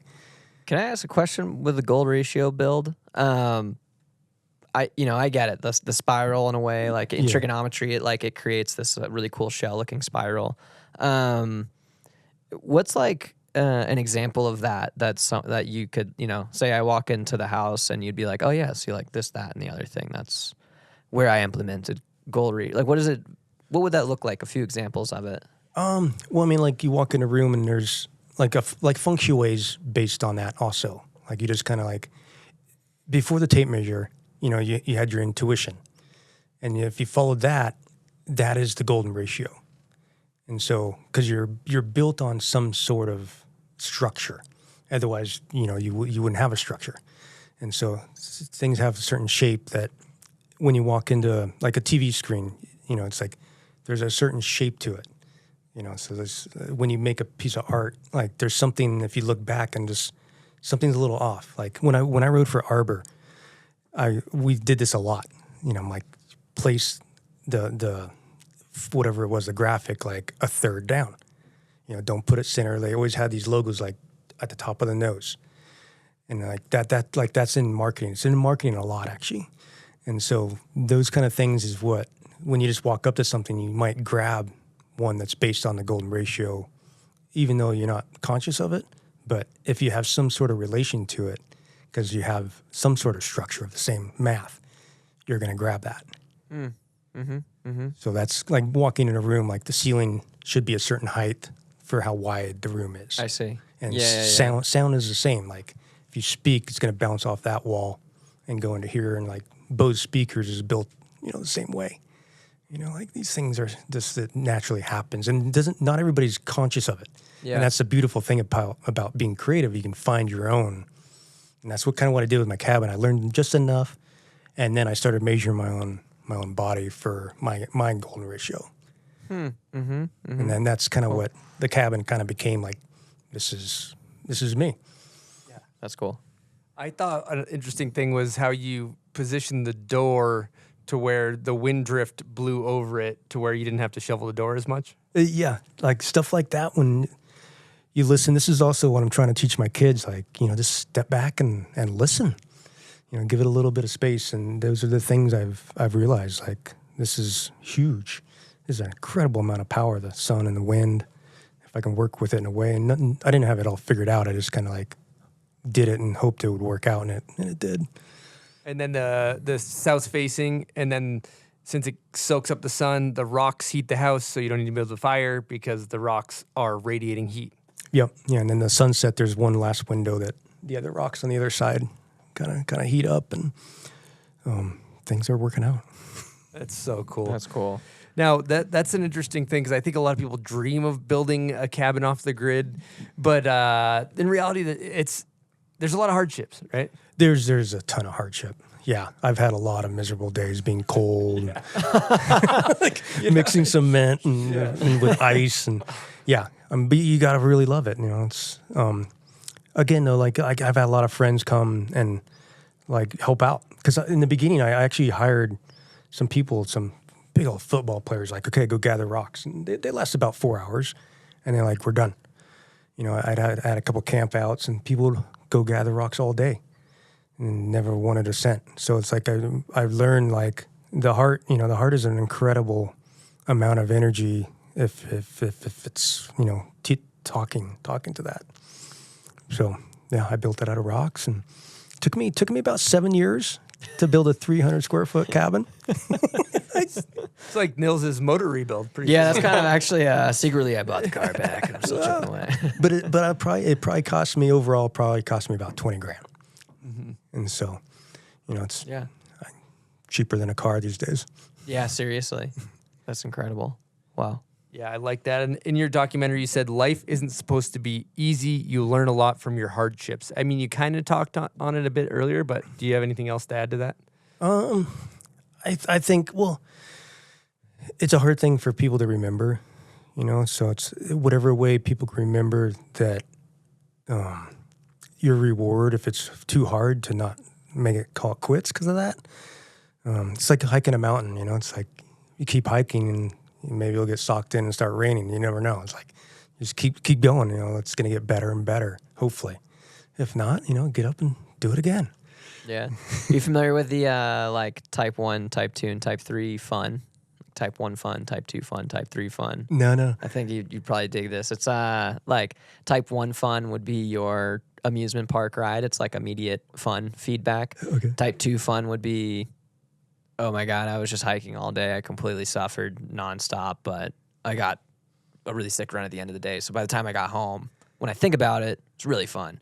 And then type 3 fun is maybe your like concrete mixing days where like you think back on it and you're like, that really sucked in the moment and it still kind of sucks now, but that was a good time. Right? There's a beautiful thing to that because and like they're all, I don't know, type 2 and type 3 are like really powerful. And I feel like a lot of, especially people in the snowboard space, there's just like something naturally human about it in a way to experience that suffering. And I was listening to another podcast recently, and there's actually like a chemical or like some neurological part on humans that like it's maybe a dopamine hit or something, but there is like a chemical connection between suffering, as we'll put it, hardship, and the reward. The feedback reward you get Makes after sense. that thing. Okay. Yeah. I like it. Mm-hmm. Oh, but like what you're talking, I mean, the 1, 2, 3, like I like that. I haven't heard that before. Yeah, But totally.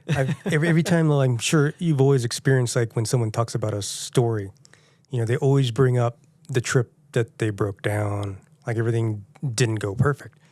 And it's like, well, okay, there's something truly to that people are attached to hardship. And I mean, just maybe they don't want to, like back to, I guess, being forced. Like if it kind of guides us, that's why we have laws, you know, like put a seatbelt on, like, you know, otherwise we might not do it. But the hardship of nature makes us always like, I guess, find a way when we're stuck in a storm. Yeah, totally. Nature definitely always has that funny way, no matter what you're trying to do, whether it's snowboarding or building a house, to like, despite your best efforts, you will consistently be put in check. And like, you want to talk about perspective, man. And this is to speak this out because the way I live my life, I guess you could say, with this just winging it. The plan is there is no plan. Yeah. But I would not suggest doing this on a level that we're building a bridge for like daily traffic to go over the river. We need people like Nils for that. Engineers. We need engineers that know what Some nerd. Yeah. That's so good. I was talking to Nils yesterday, and he's like, people keep looking at me funny, and then I realized I was wearing my bicycle helmet in the grocery store. So we'll put a photo of him. He looked insane. Dude, yeah. There's no way that's the guy I saw in Natural Selection. He's definitely a nerd.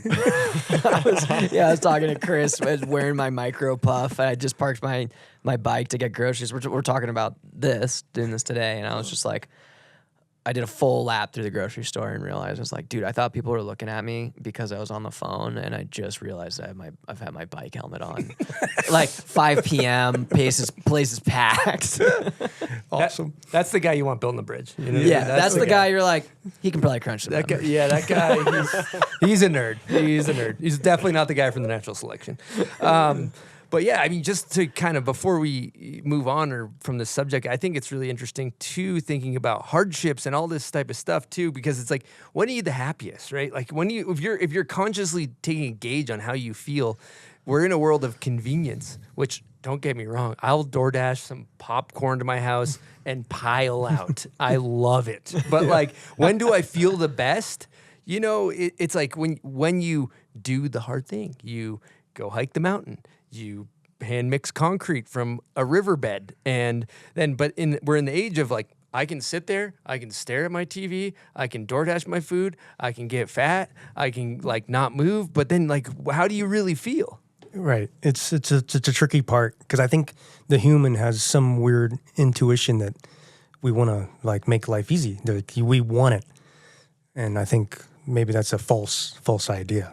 Yeah, I'm curious. I mean, you're kind of just talking about it, but in a way, you know, I think the forefront of what a lot of messaging is to be happy or happiness or have fun and all these things. And you know, happiness and fun are extremely fun, right? Right. But at least for me personally, and I'm curious if you would want to expand on this, maybe the most like fulfilling, like I feel like a human being that was extremely memorable. This is like something I won't ever forget. Is kind of in that like not as much hardship era, but like you got to add some sweat equity, or you got to have some stuff on the line, and there's risk that you put, and what you get out of it isn't always happiness or like a good time, but it's something I don't know, something you probably don't ever regret in a way.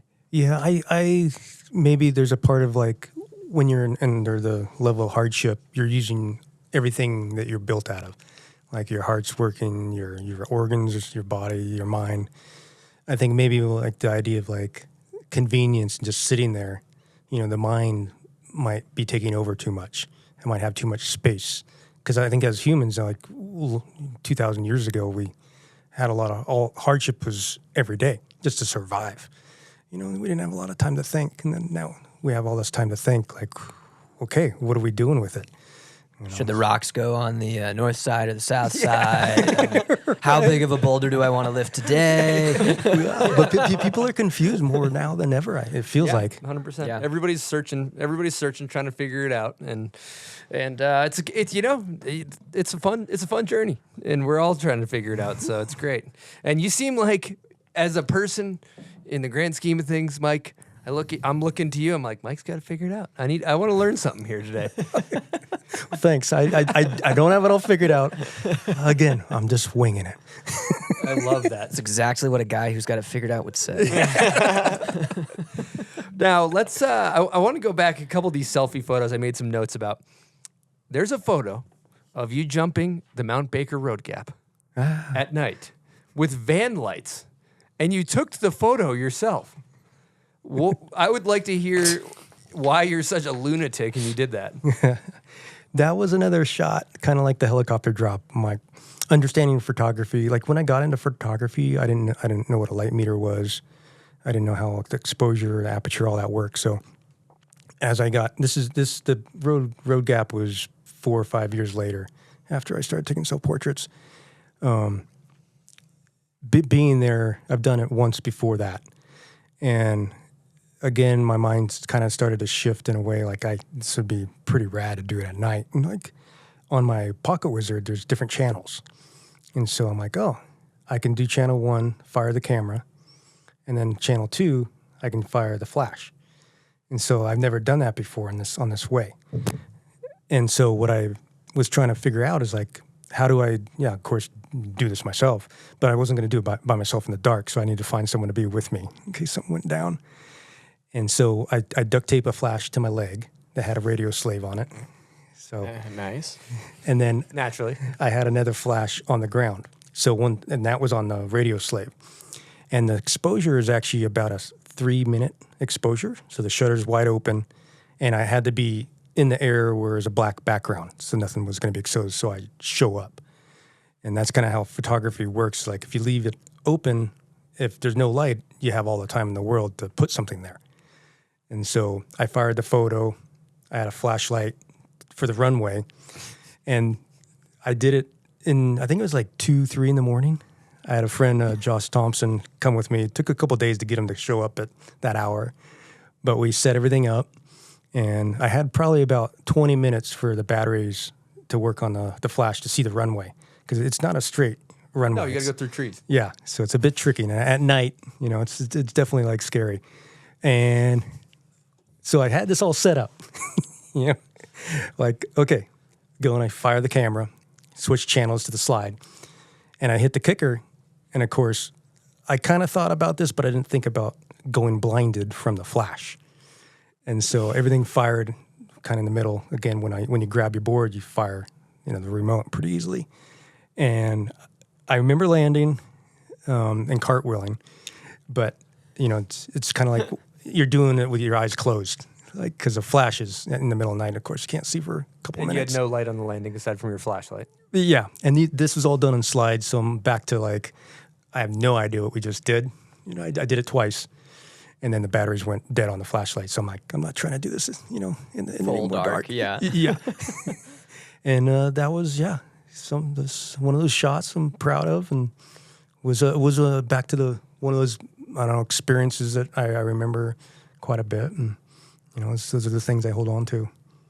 Dude, that's so rad. I've That's crazy. I've never hit that one, but from what I understand, like the run into the trees is pretty scary. Obviously, if you come up short, you land on a pavement and you're done.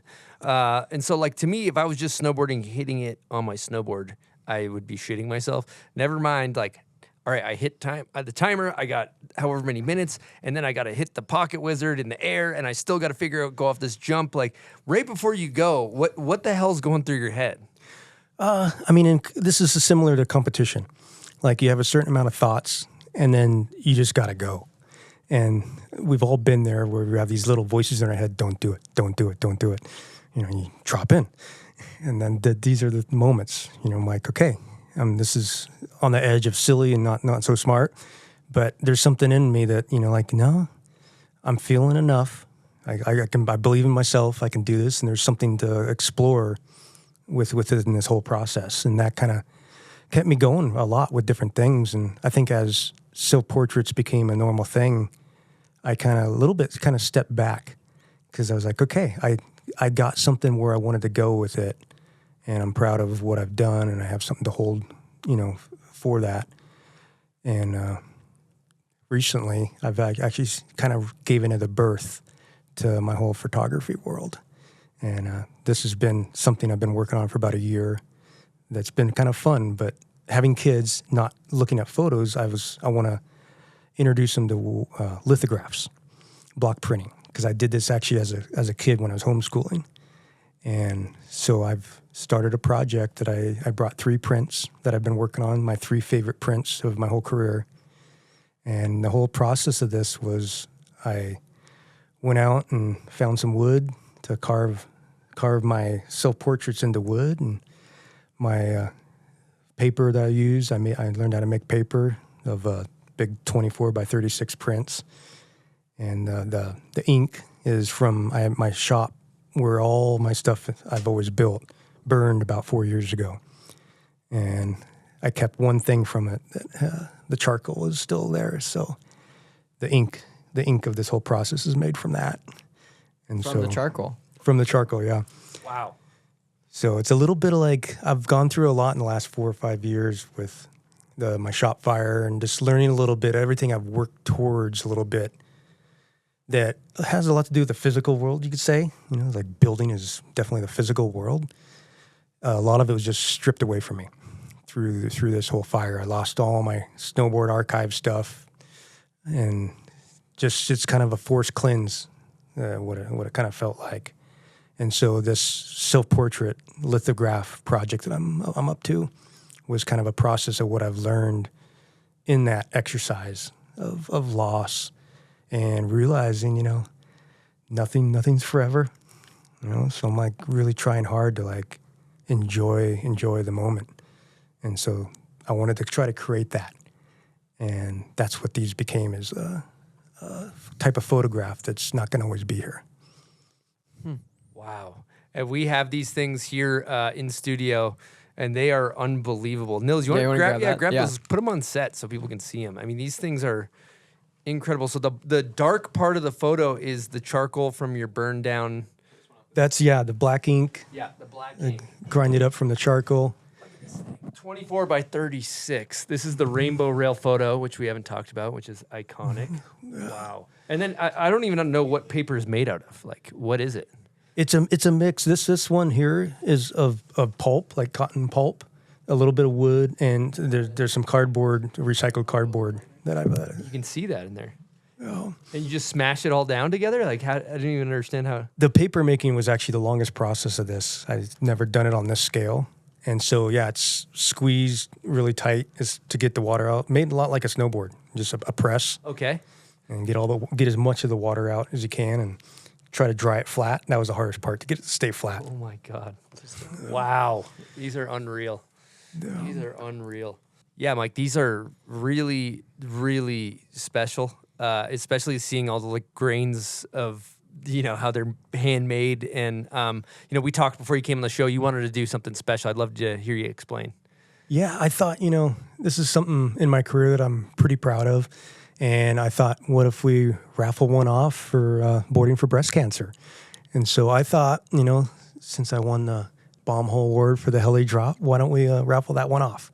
I love that. That's amazing. So we will have essentially, we're going to do what's called a sweepstakes, where you can buy a ticket. If you go to bombhole.com, we'll have a QR code on the screen if you're watching on YouTube, and then you can scan, and then everybody that enters, we'll cut out your name, we'll put it in a little drawing, and we'll do a sweepstakes, pull it out, and whoever's names get picked, we will send that to you, and all of the money will go to B4BC.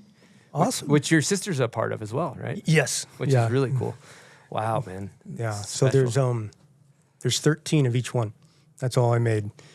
And so I wanted to make something, again, just kind of, I don't know, special, handmade, and one of those things that these will not last forever. And so that was kind of the idea of making it out of, a non-archival idea. No. Was the process cathartic? Rephrase that. I guess Like, did it help remedy maybe some of the sorrow loss? of Yeah, the loss? Great explanation. It, yes. Yeah, it's kind of like putting in a nutshell like what I've gone through, because I've never gone through having a fire like this, and so in a way it's kind of like going to your own funeral. It's like you realize like what you've done in the world. Like I had no idea how many people actually saw what I've done, and everyone supported me in such a beautiful way that I got my shot back, which I'm so grateful for. And so I've been trying to figure out like what to try to give back. And so this project was kind of like me going through my whole feelings of all that, but also trying to stick with something to remind all of us that nothing is forever, and to, live your heart, live in the moment. And so that's what these are to me. And I hope people can enjoy them whichever they want, but that's why I did this. Wow, that's cool. And are these, did you work on these with your, I guess your kiddos are quite young, so they probably weren't able to be completely hands-on, but you were just referencing that introducing them to photos kind of inspired, was a catalyst for part of this project, or do you think they'll maybe remember this process as well? They know very well. Okay. They helped me with the paper a lot. Cool. And so they had a lot of fun learning how to make paper. So they know I jumped out of a helicopter. Those kind of things are just starting to be a real idea. They know what a helicopter is. All right, that's a good step. So every time they see a helicopter, like, oh, you going to jump out of that one? No, it's a Bell 205. You should know that by now. I jump out of A-stars. So I thought an interesting thing too, talking to your sisters, when these fires were coming, you called her, she was driving in the area where you were living, you weren't home, right? And you let out the animals and stuff? Yeah. Well, sadly, I've had 2 fires. Okay. So the first one, my shop caught fire from electrical issue. The whole inside burned, which was all my snowboarding and welders, all my tools and stuff. And then 8 months later, the house, we had a farm where I was going to raise my kids for a few years. And then the idea was to get them up to Area 241 full time. And so our farm burned from a river fire. It was called the river fire, but wildfire.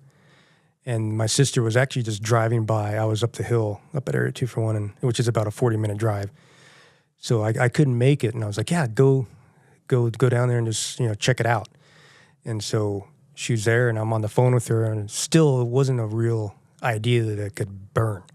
It was quite a ways away, but somehow the fire, it was really windy that day, it went up the riverbed, and then at the last minute it took a hard left and came straight up to our place.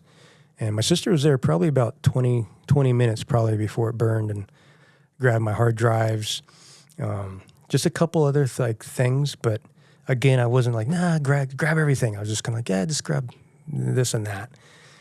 And then I realized later, after everything burned, which I found out about 4 hours later, that all my self-portrait books, my whole stockpile was gone.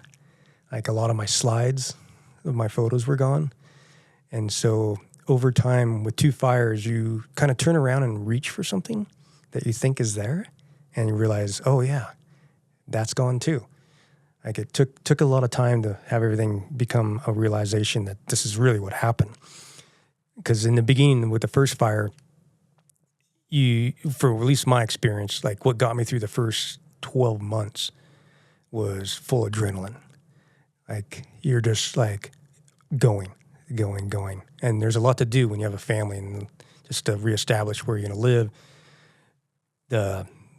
I think that's what kind of carried me through a lot of this, of like getting the understanding, but also not grieving so hard in the moment. That all kind of came later, where the music stopped. You're like, okay, wow. This happened. This happened, and I'm grateful I'm alive, and everyone else is alive. But fuck, like somehow our animals. We have 2 goats and 2 sheep. And we had a pond that the fire went around the pond and then left like a teardrop shape, and part of it was grass, and that's where they were. And so they had long hair, singed it a little bit, but all of our animals made it. We decided just to move on because insurance didn't cover for the house. Like I didn't have insurance on the shop, but we had insurance on the house. But it wasn't enough to rebuild, so we ended up just kind of hopping around for about a year. And I had a lot of friends help with my shop because there's a little space to live in upstairs. We hustled to get that kind of at least livable. And so my boys have been around a lot of construction at a young age, and they seem to be doing well with it. So that's their childhood right now. Yeah. Cool. I mean, that really shows how important these prints are too, when you tell the whole story. Yeah, this is my thing I'm left with. Yeah. It's like a tombstone, a darker way. The other photo on here is the rainbow rail, which we haven't talked about, which is one of your most iconic photos, obviously. And it's, for the people listening that aren't watching, to kind of explain it, it's like you're 30 feet in the air and you're on a single piece of steel tubing or whatever it is. There's no supports. And I'd love to hear you explain about that whole story. The rainbow rails, it's a funny story because this is right around 2000. I moved to Utah to ride POW. Like I grew up in Tahoe. I moved here to ride POW. That's all I wanted to do. And this is also when I was losing my sponsors. And I realized, like, you look through a magazine, I'm like, 50% at least of the photos here are on rails. The other half of that are kickers. And there's like a little bit of a mountain in the photo of everything else. And I'm not a rail jibber. I'm not. But I was like, well, if I want to survive in the industry, this is what everyone's doing. So like, well, I'm not going to do what everyone else is doing. I'm going to do a little different. And so it's like, okay, I'll build a rainbow rail. I got a welder. My cousin had a bender, so we curved 60 feet of metal, and I had welded 2 attachments, so it was 3 20-foot sections. And then at the bottom, there's a little like a T that's buried in the snow. And I spent all winter carrying this thing around on my trailer, my snowmobile trailer. Never found the right spot. Tried pretty hard. And then Alaska came up, and I was driving up there and like, well, I guess I'll take it all the way up to Alaska. Hope to get something before the season's over. Is it in one piece at this time, or is it in the 20-foot sections at least? It's in 20-foot section. Okay. And it is actually for Alaska. I went up there with Victoria Jalou. She had a motorhome, and so we put it on the roof up there. And she had her own film project going on. And back to Tiffany Jones was with us, and so I was just by myself cruising around. And right up from 35 Mile, there's like a gravel pit, and I brought a little motorcycle to cruise around on, and this gravel pit had just about a foot of snow on it, and it was a perfect tabletop, but there was no running.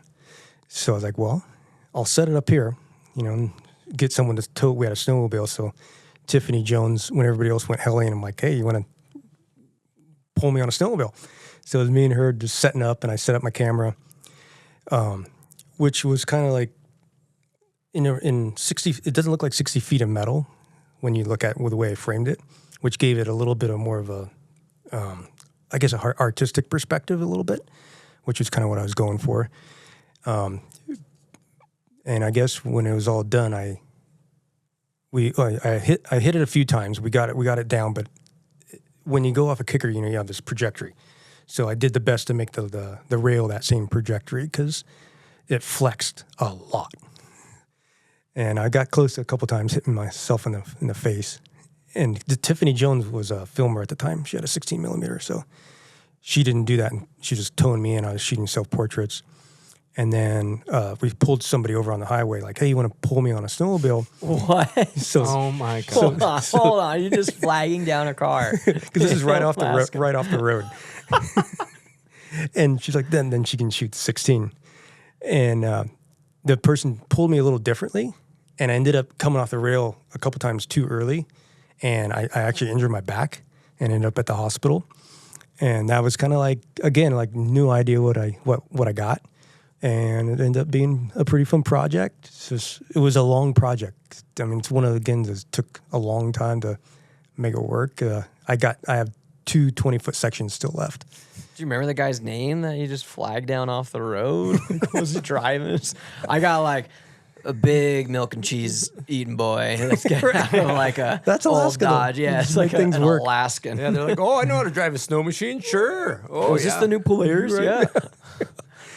Yeah. So that was a fun project. It I forget where it ran, but I think it ran in a couple different magazines. Wow. I mean, that photo's iconic, but now knowing the story behind it, it just went like 10x more iconic. Yeah, the random homie. That was really like, wait, what? Also, the fact that you're driving around for like an entire winter with 3 20-foot sections of steel where this idea is, it's amazing. I mean, Chris has spent entire seasons just looking for spots, let alone bringing one everywhere to try find us. Yep. We're going to Alaska. What you bringing? 60-foot rail. Right? Seems like the wrong place to do it, right? Gonna get a banger. Yeah, I go jib in Alaska. Gonna go set up a street spot in Haines. Well, we've been doing a lot of talking here and talking videos. I think it's time for you know what, Silk. I think it might be time for name that video part.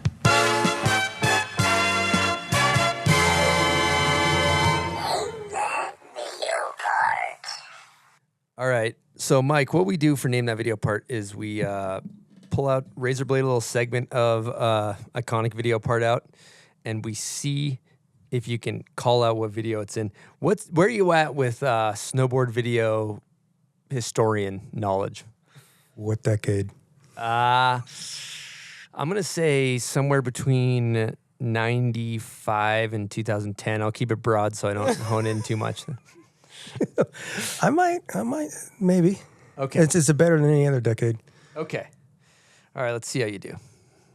He knew everything, and those guys went out, got all kinds of awesome shots.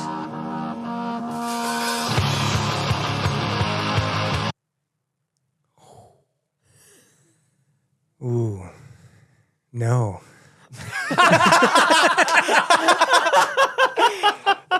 It's the most confident. Yeah, like, I think we should I know count where I that. stand. I think that the confidence of being okay to fail really showed through there. You're like, nah, No, guesses. not gonna happen. Just hard no. Just hard no. That one's not for me. Yep. Well, just so you know, that they're talking. That's Bobby Meeks, and he's talking about yourself. He's talking about you. Okay. I don't know if that does that help at all. No, because I've watched very little footage like of videos. Like I'm embarrassed to even like mention probably the last one I saw. Okay. Okay. Well, that is Robot Foods After Lame, and it's the section, and I mean it's my demographic because I grew up on it. But it's basically it's Bobby Meeks talking about they had a horrible trip to Alaska. They were jibbing in Anchorage, and then like the other crew, which was Benedict, they're like, you know, they had Mike Basich. He knew all the spots, and they went out and they got all these great shots. And it goes into a montage of you and Benedict destroying Alaska. So the fact that you also are in this section and you don't know it, respect. You know what I mean? Very few people. That's in the past, I've done Chris. that. This man's living in the present, all right? So you won for your hard no. You earned this, and this is a bomb hole prize pack. We got some hats in there. We got some stickers. It's a little gift for coming on the show. So thank you, Rad. Mike. Thanks, man. Awesome. Love that. And for part 2, name that video part. This is for our listeners. You don't have to guess this one. And if you know the answer, comment on the photo of Mike Basich when the episode comes out on Instagram. That's where we pick our winner. Okay, here we go. Then when the hurdy-gurdy man comes singing song. Okay, thank you guys for playing. Name that video part.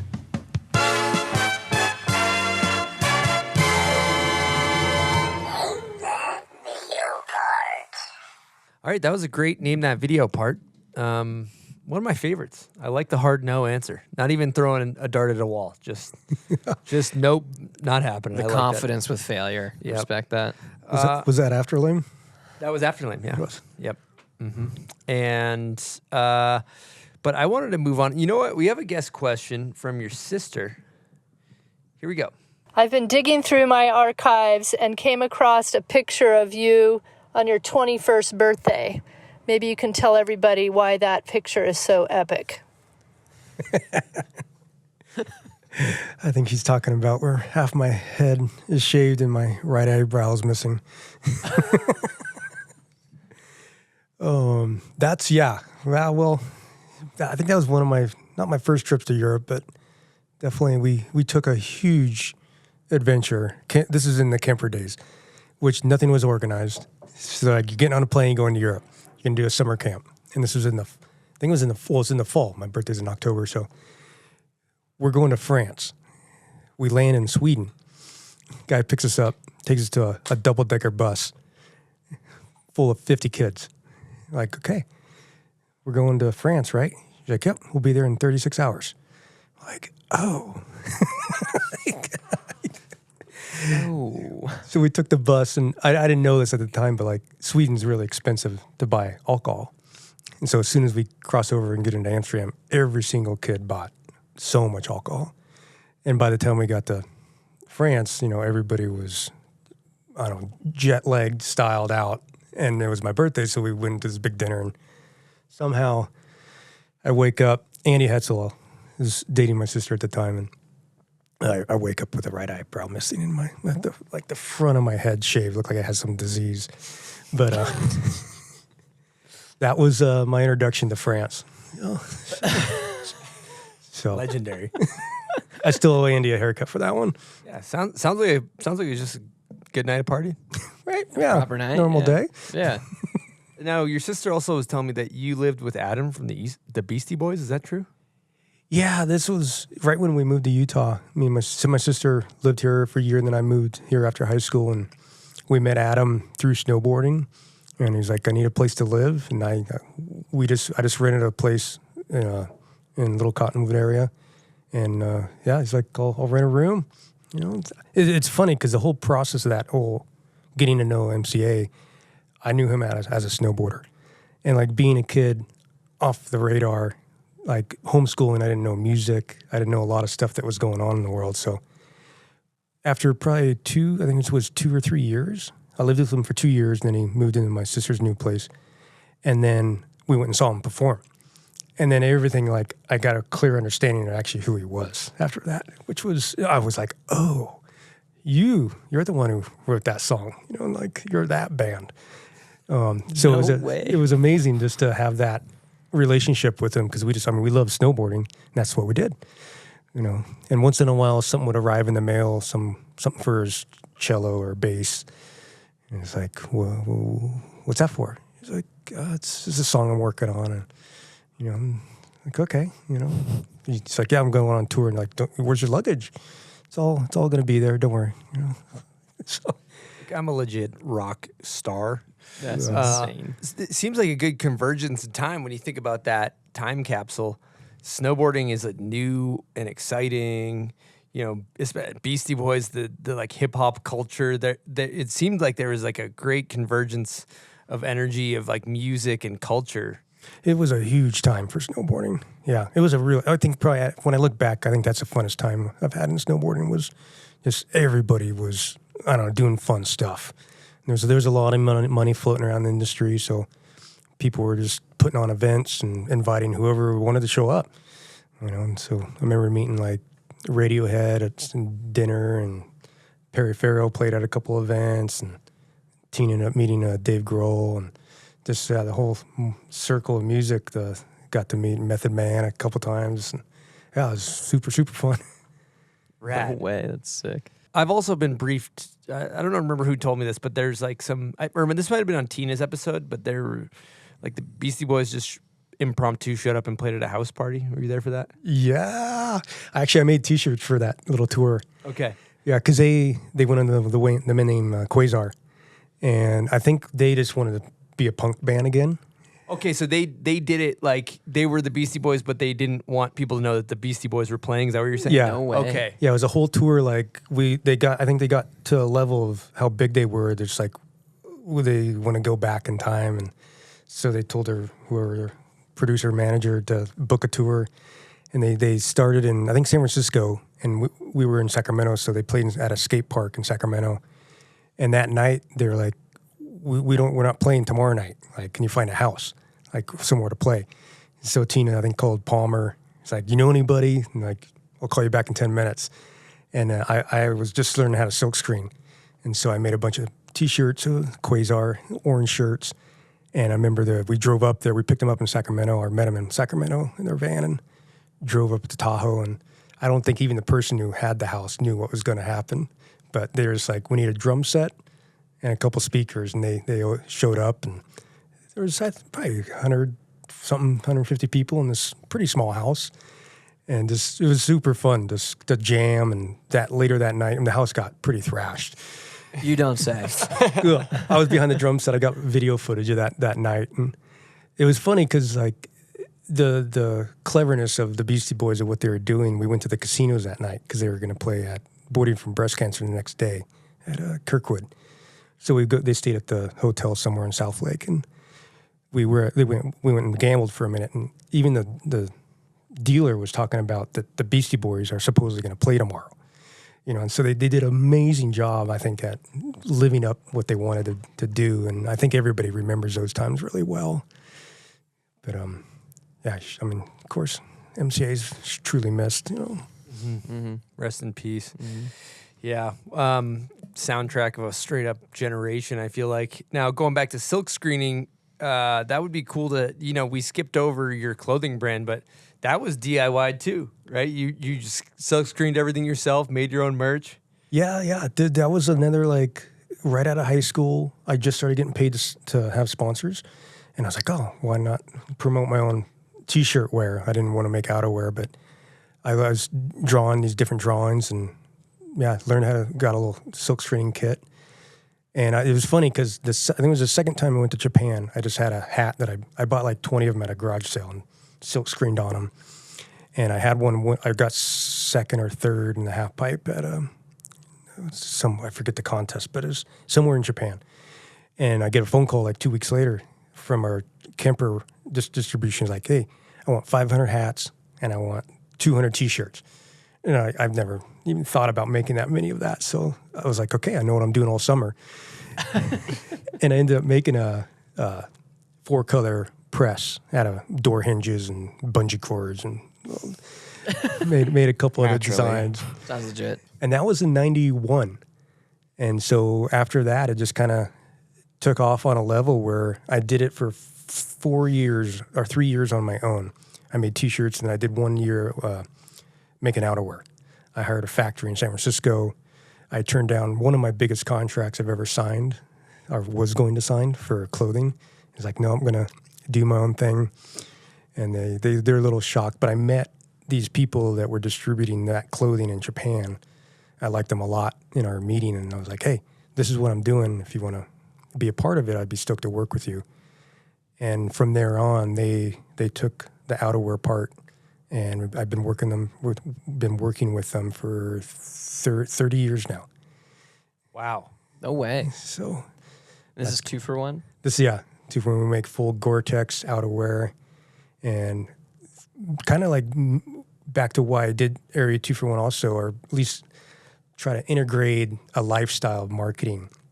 That's kind of what 2 for 1 has become, is a outdoor recreational clothing company. And I get to actually test a lot of things and create, like we make Gore-Tex true denim Gore-Tex jeans. So it's like I get to wear the same pair of pants in my house, snowboarding, snowmobiling, skateboarding. I'm wearing the same pants. And that's kind of been, I don't know, the whole goal for 2 for 1. Because when I first started, I made, or the second year I made reversible pants. And that's kind of why it's called 2 for 1. You buy one, you get 2. You know, it's 2 for 1.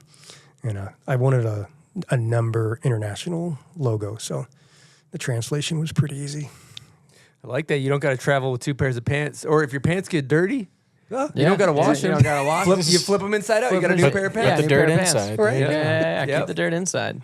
You got to do half as much laundry. It's a 2 for 1 deal. It's a buy one, get one is what it is. It's a BOGO. Really streamlining efficiency. Yeah. Big on efficiency. I love that. Classic BOGO situation. Do you feel like you have kind of weathered the storm? Okay, let me try to frame this up. It almost feels like free riding the mountains is like vert in the 90s, where it was kind of huge early on, and then jibbing kind of took over, I feel like, in the early 2000s. Yeah. Now free riding's popular. Look at Nils. Nils is doing great. You know what I mean? Yeah. And so people are liking... I'm ancient for your time period. But it almost seemed like there was a vert is dead era of free riding that you... Did you feel like you weathered that storm in a way? You lived through all that? It's a little blurry, to be honest, because there's parts of my snowboarding that I truly loved, and I kind of just mixed them with everything. Yep. But I mean, I have strong memories of going to Alaska and just being scared shitless of what is actually possible out there. And it's kind of funny. My first year, because when I switched, I rode for Kemper until about 89, 90, or 90. And then I signed up with Hooger Burger, which was a European company. And Kemper owed me a bunch of money. And this was at the end of the year. I re-signed contracts during the trade show, but having Kemper owe me a bunch of money still, and going to Alaska with Tina and Andy Hetzel, they still rode for Kemper and had the credit card on tab for our heli. I just started buying chips whenever I could, because you got a blue, black, or red chip, whichever one you gave, it would take you farther or closer on the heli. That's how the whole operation up there worked. And it was just up to you. So I got my first and last squeeze out of Kemper to get into Alaska, which became a huge addiction. I'm going to Alaska tomorrow because I don't have an exact project why I'm going, but I feel like I need to go. And so that's kind of like a beautiful part of free riding and snowboarding, and what Alaska kind of like puts me in check every time I go up there. I leave feeling so grateful and in balance for the entire rest of the year. What is it about AK that the first time you went up there, did it seem as incredible as it's turned into, or has it just been this like slow roll that built up for you over years? Like what is it exactly that always brings you back? Yeah, I mean the part that brings me back is just the size of the mountains and what that scale puts in perspective of you. Because one run can be an enormous, a different kind of snow conditions, of not seeing, like really working on your memory, working together with your crew, like trusting people on a level that I would never trust here. Like I would just like, no, I'm going to do something different. in Alaska, you're kind of like, you got to work on a level that just, it's got to work.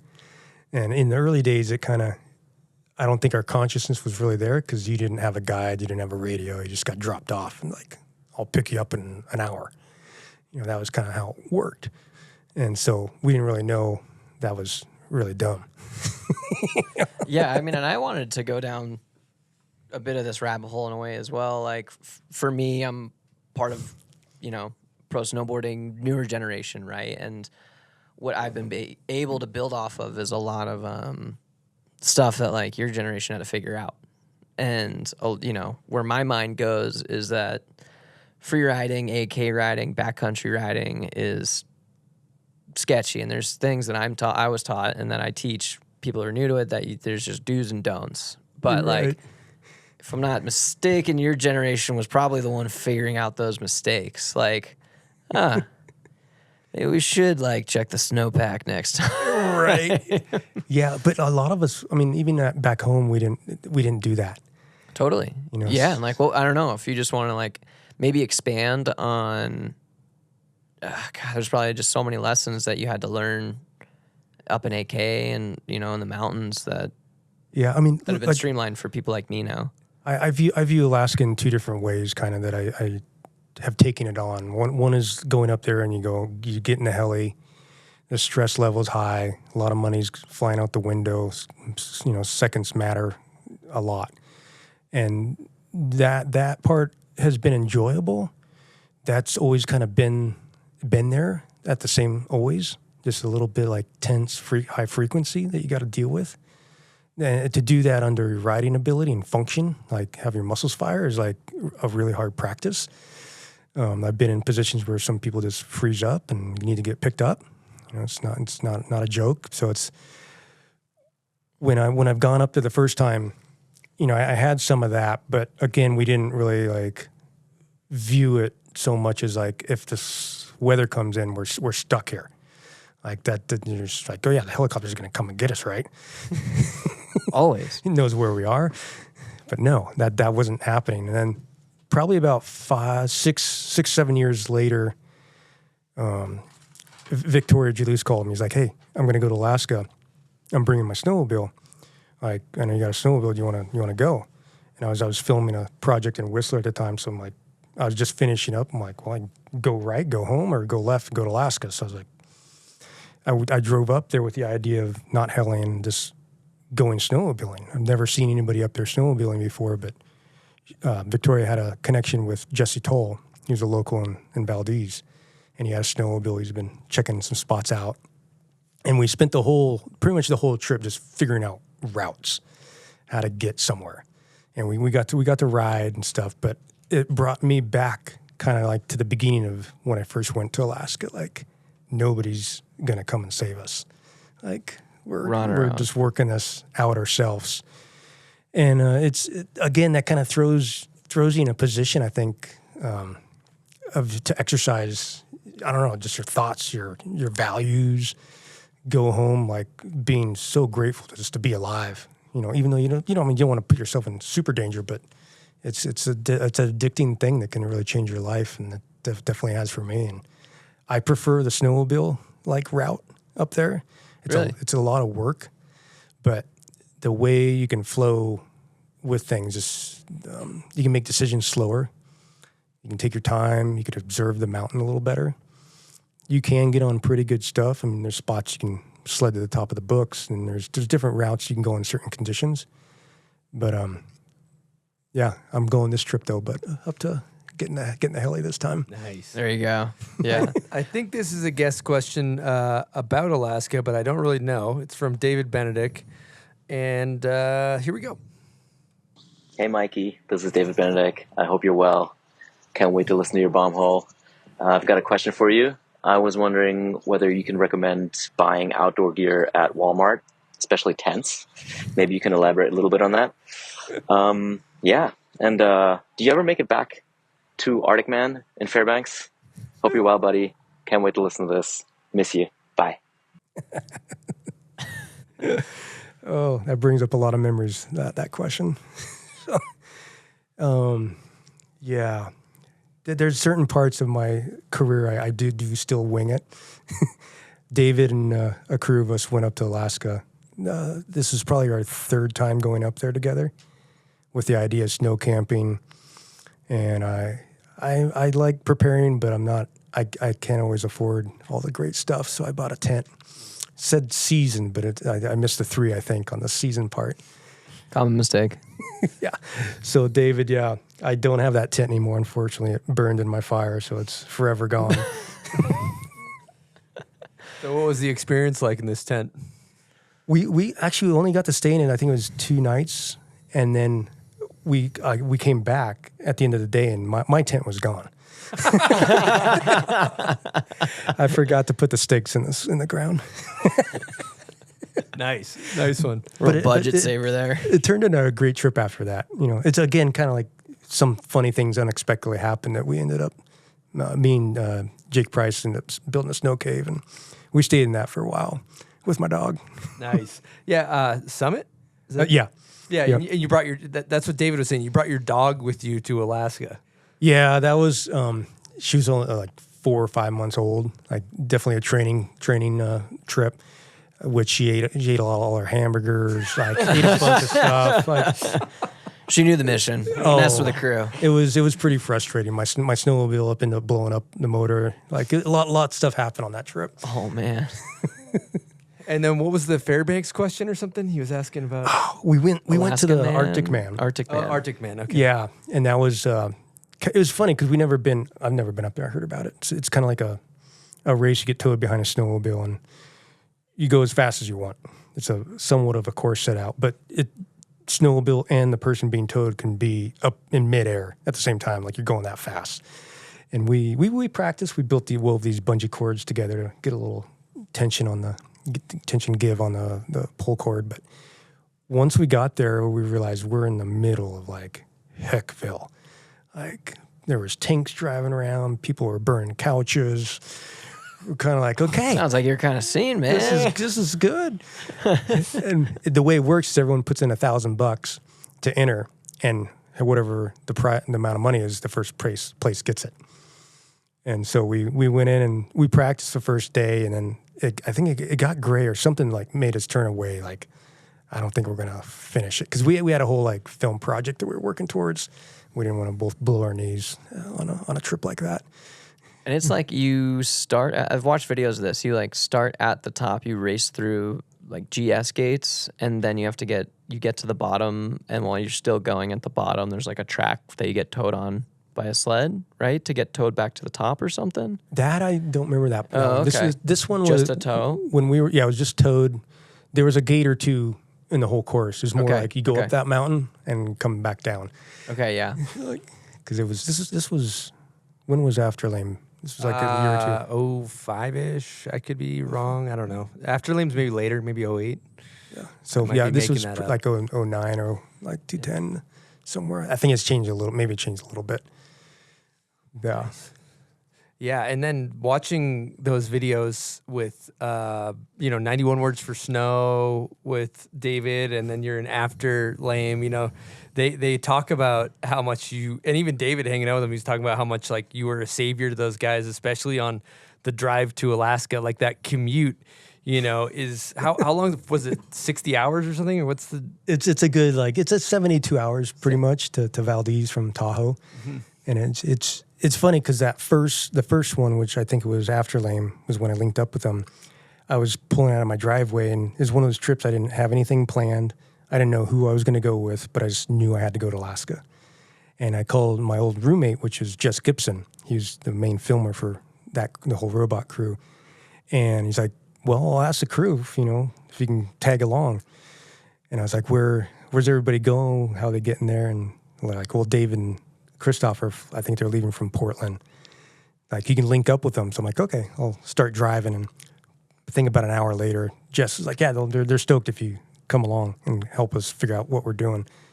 And I ended up guiding them through the mountains up there. And David and Christoph blew an axle on their trailer, which I knew kind of was a good prediction might happen, but we ended up getting another trailer, and I winched it on another trailer with their snowmobiles and got that part figured out. But I remember that it was that night or the night before. They didn't realize that there's no hotels. Like there's only so many gas stations that are actually open. And it was April, so Jake slept in my van with me, and I think Christoph and David just slept in their car seats with the car running the whole night. Dude. And we ended up making it. They filmed. I think I got like 1 or 2 shots in the after lane that they ended up filming me. Yep. Oh yeah. So all of that's kind of been like a sidekick. Just like, well, Mike's gonna come down because he's at the top. And it turned into like a beautiful friendship. Like hanging out with David and those guys.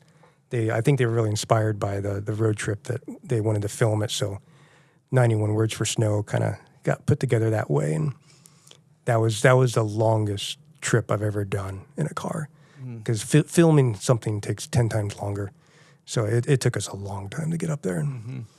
Your sister was telling me that you've learned to take the ferry to shave a few hours off of your trip, and then you realize that the ferry charges per foot for linear foot, and so you started shortening up your rigs to cut back on costs to go to Alaska. What did that look like? It's changed over the years, because I mean it's even hard to understand in the cost, because a truck with a snowmobile trailer one way from like Billingham to Haines, and you're still not to Valdez. If you want to go to Valdez, is like $4,500 each way.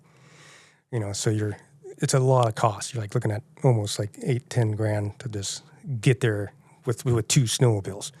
And so over the years, I've built different rigs, and my final rig that I have right now I really built it to go to Alaska.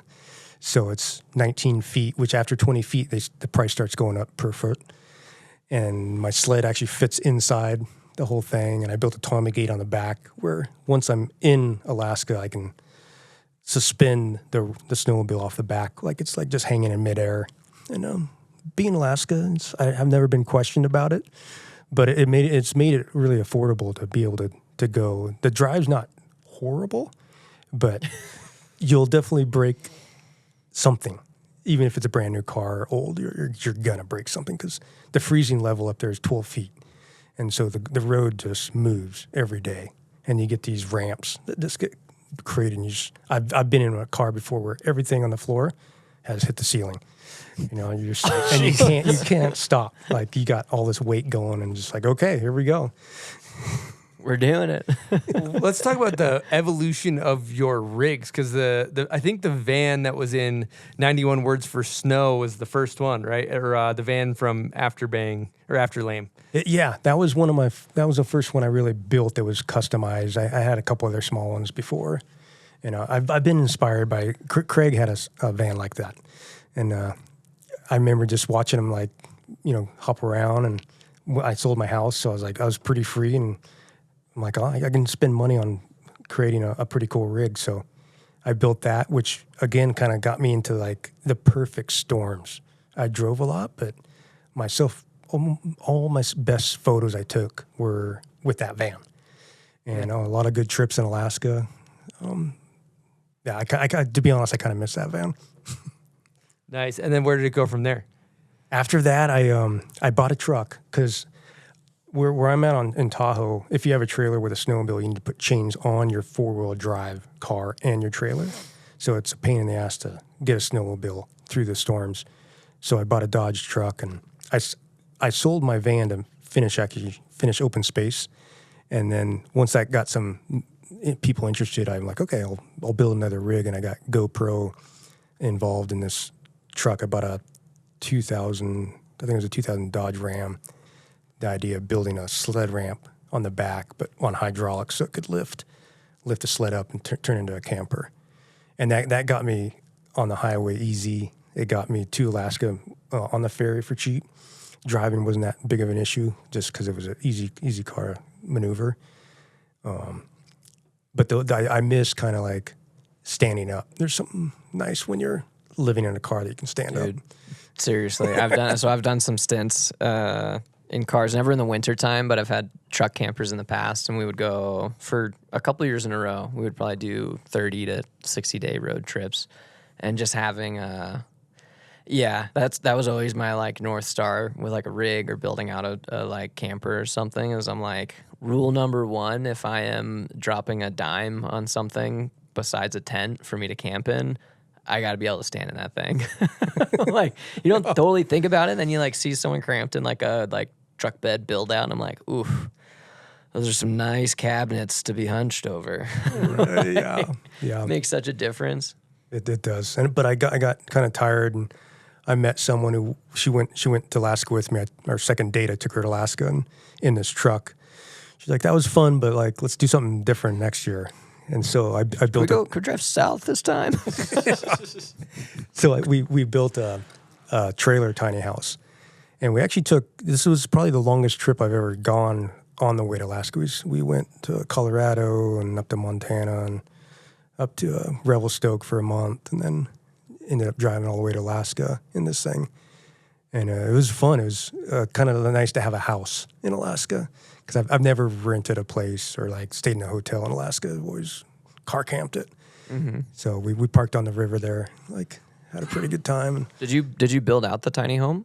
Yeah, from the ground. Yeah, I bought a toy hauler trailer and built a 2x4 frame house. And no way. Had a wood fireplace in it, and a little stove.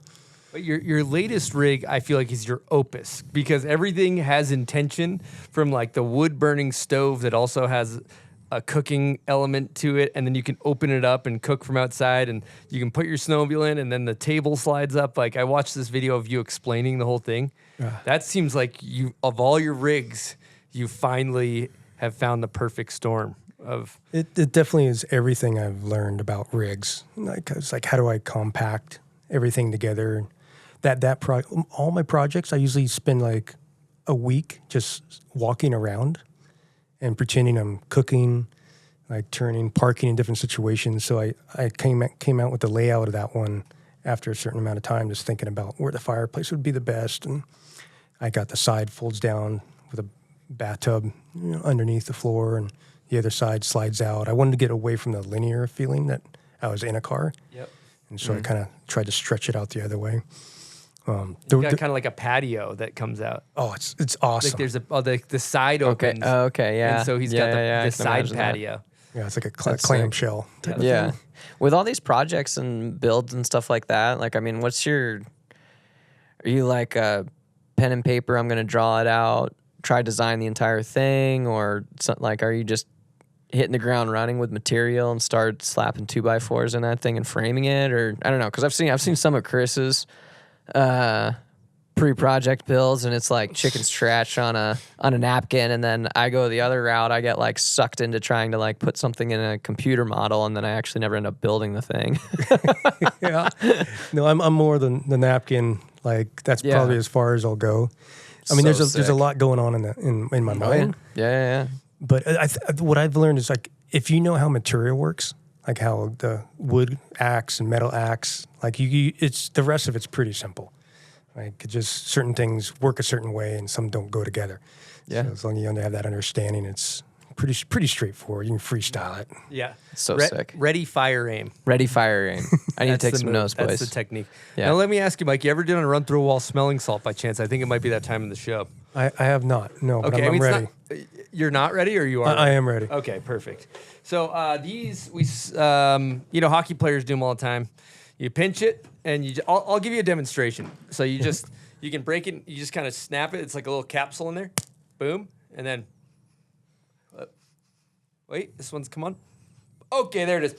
Oh, okay. Oh, hey, that was a smart one. That's a late bloomer. Wakes you up. I don't mean to scare you. That one just took a second. Yeah. This guy's eyes are watering. So that's what you can expect. Yeah, so that's kind of the brief, but don't just ease it up. Can you see straight? Can you still function? I'm ready. I'm alert. I'm ready. Do we want to build a camper right now? Because I think I could build one from scratch. About 15. Okay, I'm not going to ask any more questions. So you pinch it until it snaps yet? There it is. Oh, yeah. I'll tell you what these would be good for. Yeah. Driving to Alaska. Drive to Alaska. Yeah, drive to Alaska. If you're driving, you need to stay up. Don't need sleep anymore. Oh, wow. Has something to do with salt? Is that what? Ammonia. Yeah. Oh, that's what it. Yeah, that's Yep. what it tastes more like. Oh, that's good. You know what would be good also is the top of a big mountain line in Alaska. You got to kind of get out of your head. Yeah. You got to wake up. Get you focused up. It's like an instant cold shower. Yep. So talking Alaska, you've ridden some meaty lines. Weird adjective to use there. You've ridden some bigger lines there.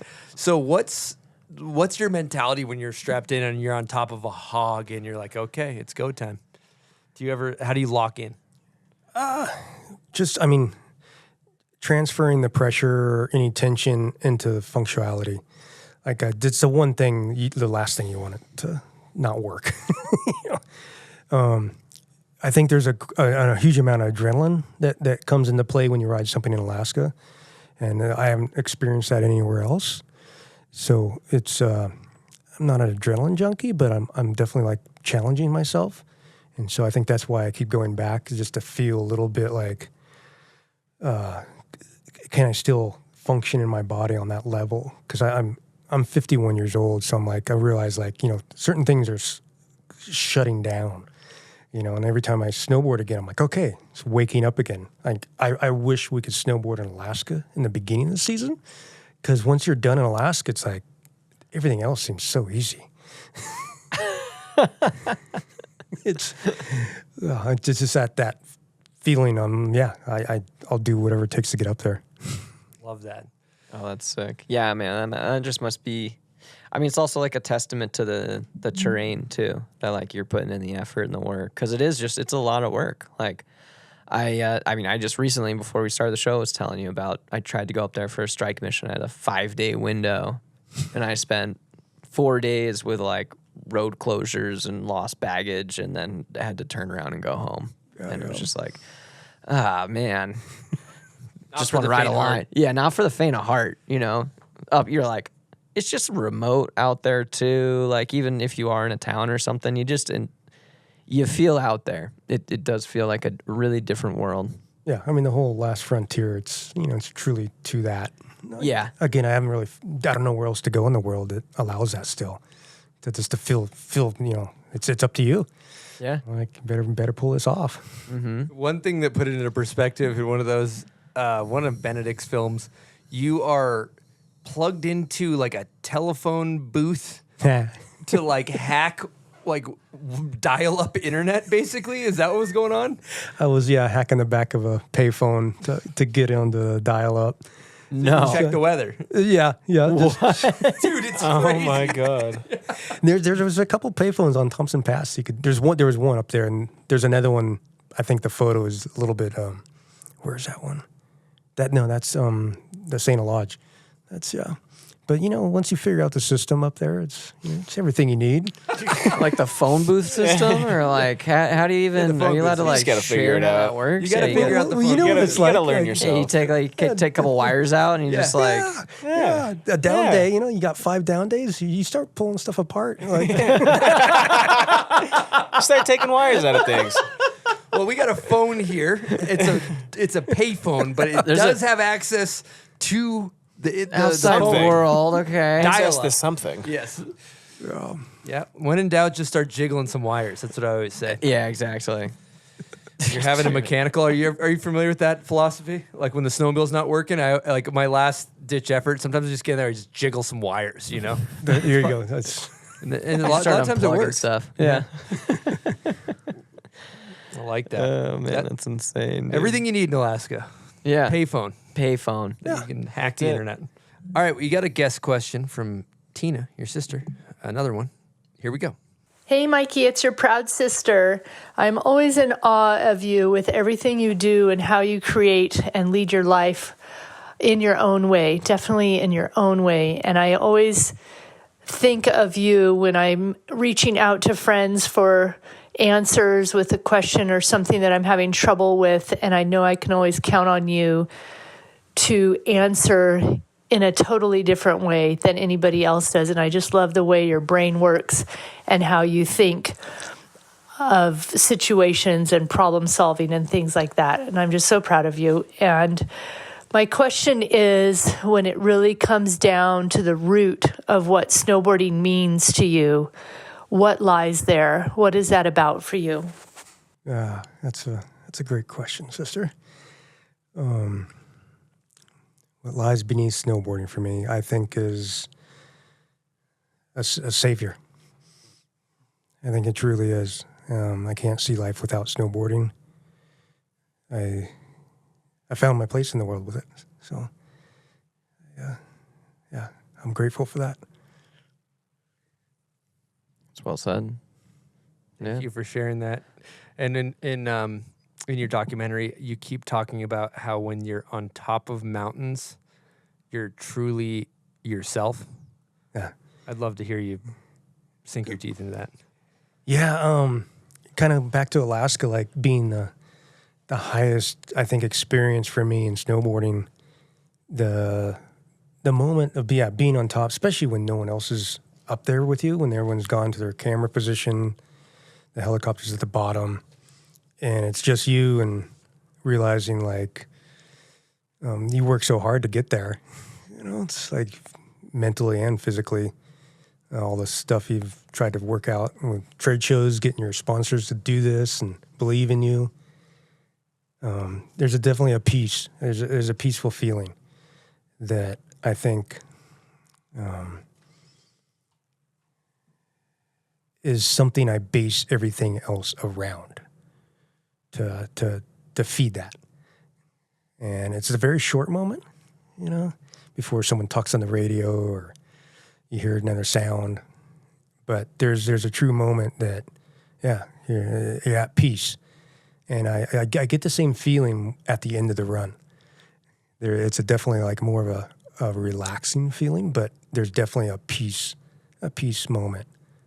So I think those two moments of like the top and the bottom, somewhere in the middle, or however your run is amazing too. But that seems some way to come second for me. And I guess that's my answer of like where I feel like I am in the world. That's where I feel my feet. Present. Love that. Sounds very present. Yeah, I think so. Like I trying, I guess. And going back to the golden ratio, the point that was brought up too is like when you're at the top of the mountain, when everybody takes a photo, what do? Yeah, right? They put their arms up and they put their arms out, and that's kind of the human form of the golden ratio. That's a form of a star, the whole pentagon, the Da Vinci ideas, and I think there's a lot there that represent being alive, like the peak at whatever your adventure is. So that's why I based my cabin on that shape, and understood that a lot after looking through all my photos. Like, wow, I've worked really hard for that moment right there, and then seeing a photo, you're like, oh, that's what I'm doing. That must be a special shape to me. So I haven't. I'm not wearing it right now, but I have a jewelry based on that same thing, the pentagon, and I guess we all have our own stars somewhere. Yeah, I like that.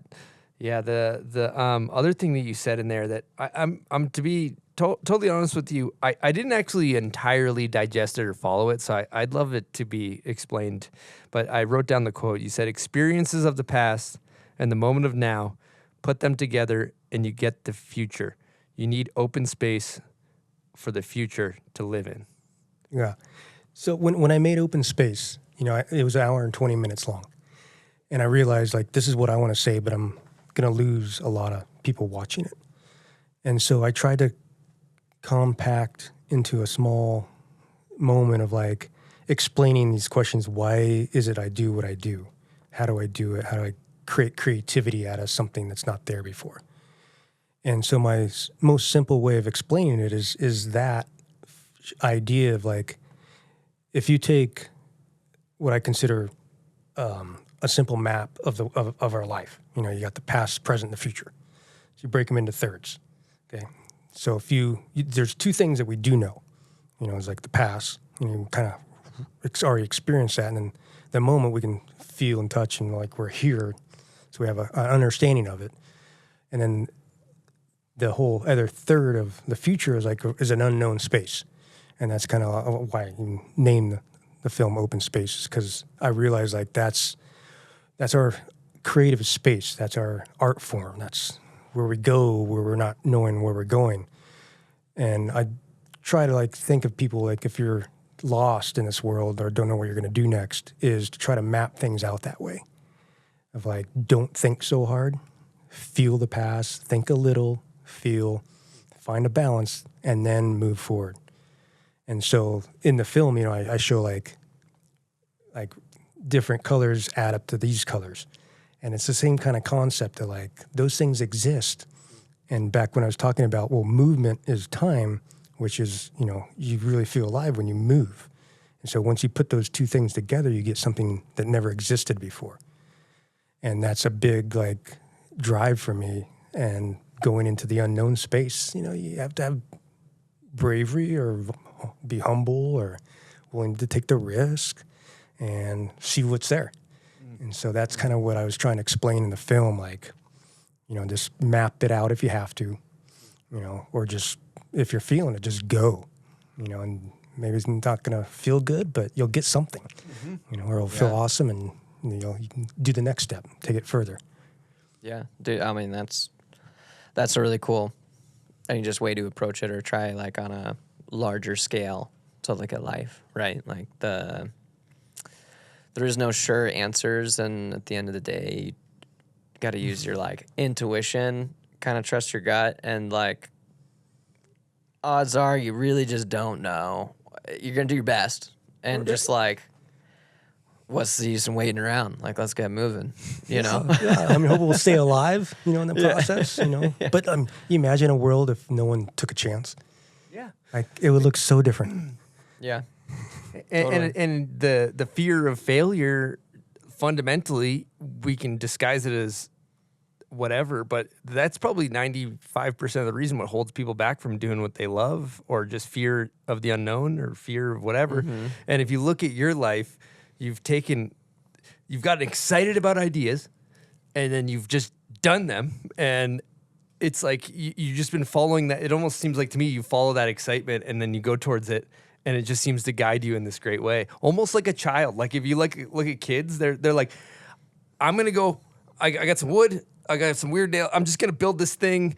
It doesn't need to make sense, but I'm doing it. And, and we lose that as we get older. But you seem to have not lost it. I hope so. I guess because I like that space. But again, I kind of owe it to my parents. You know, just like go for it. Go for it. Yeah.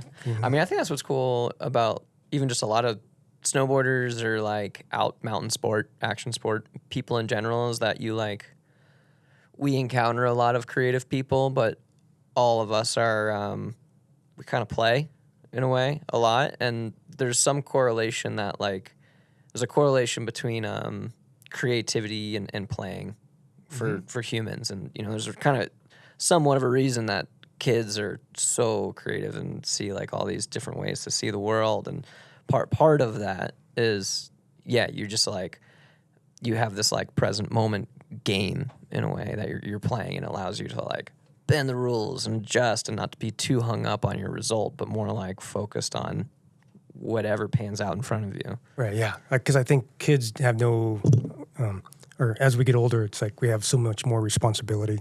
Yeah. Good point. Exactly, yeah. Good point. No responsibility. And like, you know, for us, I think that's something I'm super grateful for with riding, is it's like, I just get to play around. It's fun. That's enough of a reason to like dedicate my life to it. You know? Yeah. But like a question for you, like, you know, you have sponsors that are probably feeding the drive of the way your life is set out. So like at some point you're going to have to figure out how to reinvent yourself or shift gears into something else. Cause that's, I think, the natural state of like, if you get good at something, you know, everyone else is going to catch up to you. And then as a company, you look at like, okay, I have 10 options now, not just one. Yeah. Yeah, totally. Oh, it's like we go down a big rabbit hole on my end with that conversation. But that might be a different show. But yeah, that's, it's funny. There's even, reinventing yourself or being open to new paths, and, you know, even just having other passions, things like that, places that you cultivate that feeling like, and it's tricky. It's cool to hear you talk about it. And I'm sure there's maybe a parallel I can draw here of like, snowboarding brings you these extremely powerful moments in your life, but it also takes like a lot of work, and there's maybe only a finite amount of resources that from sponsors get allocated to you to get to that point, to go to Alaska or something. And so, yeah, you kind of end up with other avenues, house projects, or, Right. you know, I'm going to be on my rock climbing soapbox over here, but that's what it's kind of turned into for me. And yeah, a friend of mine, I was chatting about this with a buddy of mine, and it's almost like, it's like emotion insurance or something is what he was calling it. He's like, oh yeah, you just gotta have like something else going on so that like if your main focus becomes a train wreck, you still have the other thing you're stoked on to whatever define. And like, it's all just stuff you do. None of it is like, snowboarding doesn't define It's not who me. you are. It's not who I am. I'm just like, I'm just so stoked. And I'm sure it seems you have a similar perspective. You just get to like experience it. Yeah, no, it's pretty grateful. It's a special place to be.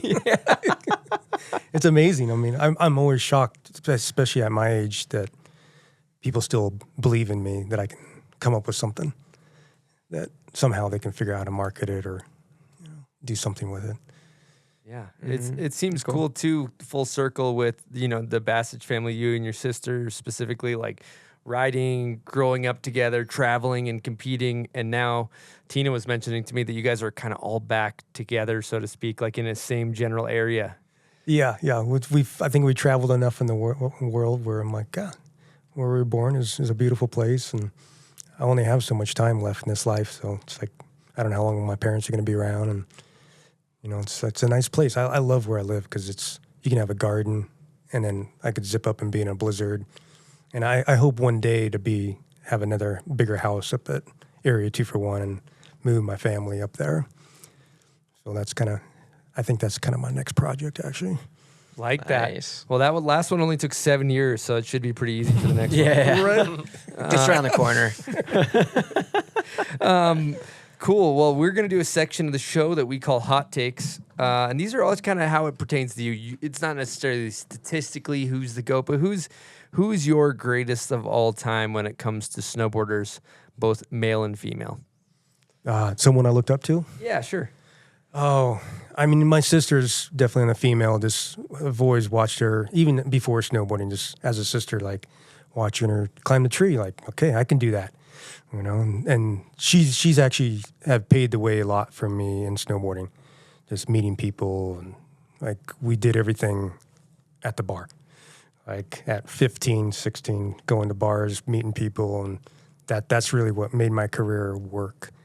And my sister and even my parents, like letting that be okay. It's like, then trust in that. So, I mean, on the male side, like Craig is probably, he paid the way so many ways to branch away from competition. And that was probably the biggest thing I've watched him do, that I'm like, okay, we can do that too. And so I kind of took that and ran as hard as I could with it. Craig and Tina, great answer. I love that. Would you consider snowboarding an art form or a sport? I think there's two different parts of snowboarding. There's the heart core, which I think is why I got into it and still do it. And there's millions of people why they do it as well. The sport part is definitely a part that I think is new to snowboarding, like the whole Olympics and X Games, and because you're not really, as far as what I see, no one's really talking about how they felt about, how hard they work to train. Maybe they do, but it's not broadcasted. So that whole perspective, I would look at it as sports, the short-term career, for any sport, like that is a sport. The rest is a lifestyle, which I think is an art form itself. Great explanation of that. In your eyes, who's one of the more underrated riders you've come across?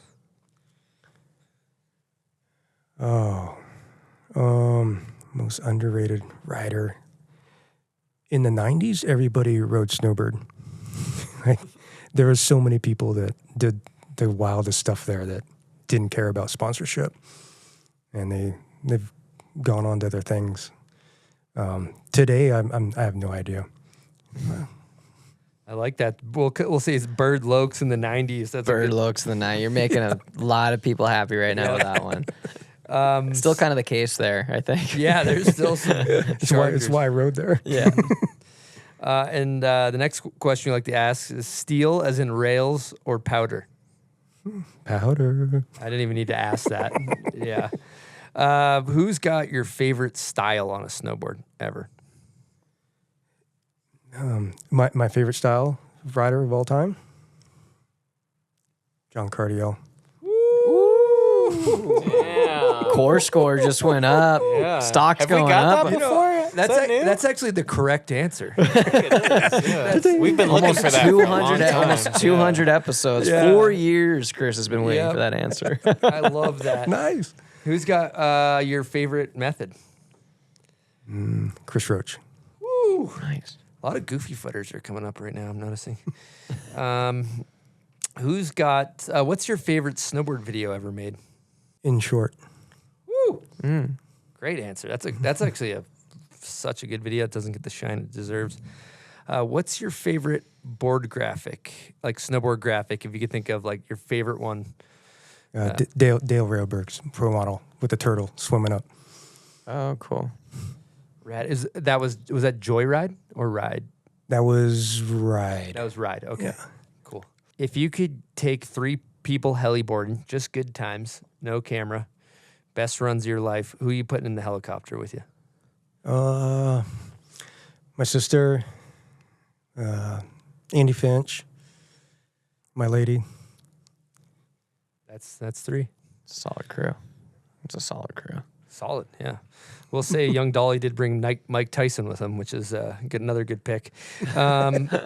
And then we got, if you could have a dream sponsor, it doesn't have to be in the snowboard world, just any sponsor, what would it be?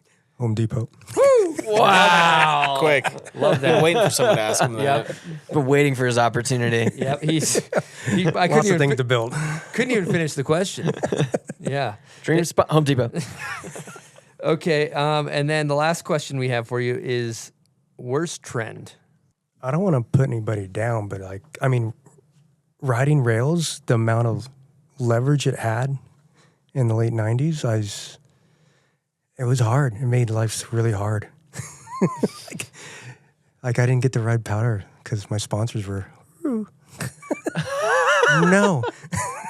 So are you saying the worst trend is just rails in general? Because I love Street that. I love that snowboarding. answer. I love that Worst answer. trend, street snowboarding. Well, I mean, Not going to argue against you. riding It's a rails fly on the wall here. they can be fun, but it's a more of a skateboarding thing. It's like I truly, if we could all go heliboarding, I think everybody would heliboard. Like I don't think there would be any rails. It's like honestly, Yeah. there are certain people that snowboard and they skateboard on snow beautifully, and I think they should. But it just for me, like if I had a choice, like yeah, let's get the rails off the mountain. Wow, confident. I love that take. Beautiful. I love that take. That's well said. Coming from a guy over here who literally made his entire living sliding down rails. I love that take, personally. I don't. Again, I'm not trying to put anybody down, but I'm like, rails in the city with snow, they're beautiful. It's like just makes a little more sense as far as perspective if you're like mapping it out. But I wouldn't exactly put it in a bad trend, but I'm just like, yeah, I rode less powder because of it. So Slight you're, grudge. you're resentful. High school grudge. Yeah. That's more like it. Resentful at the steel. I can respect that, Mike. But you got the rainbow rail with your fucking buddy from the freeway towing you Not at a ski resort though. in Alaska. No, I've enjoyed. I still ride rails once in a while, but I love that. Okay, so we also like to get into setups. What board do you ride, and tell us all about it. I'm riding for Nidecker right now, which they make actually amazing snowboards. They got a lot of thought into what they do. The board I'm taking to Alaska right now is a 158.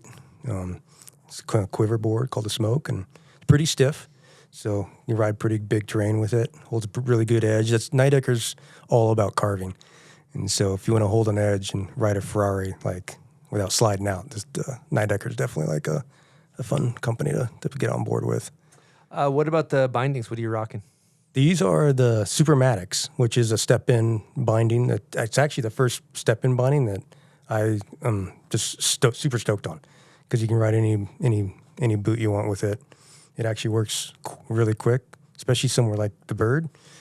You know, you're beating everybody out of the tram. So They're not too clunky. They ride well. You don't suffer any performance. no, same height as any high base plate. Cool. There's a little more stuff on it, but it's not really that heavier. It's and it works. You can use it as a normal binding as well. Cool. Now, a lot of our audience, they love when we start talking about product and stuff. Now, are you a person who, asks for a few different boards and you test different cambers, or are you just OG camber? It comes and goes. Like I rode a full magnet traction for a while and loved it, and then it just didn't show up one day, so I rode something different. I like that. the Mervyn stopped showing up, so we pulled an audible. I like that. You ride forward lean and all that stuff? Yeah, as much as possible. Okay. Nice. Nils Good call. loves that. Oh yeah. Can't go wrong. That's how you carve. You'd think Nils was in the sales department for forward lean. I think he's working sales. I'm getting a fat check from Big Forward Lean. They're paying me under the table. It's classic. It's a follow the money situation. Yeah, follow the money. Yeah, it's important. It's an important part. For a certain style. Not for front boarding through kink rails. Let me tell you, you don't want it. Which you don't need to turn for that. So, all right. Let's see. Rails. I did build a chairlift out of metal.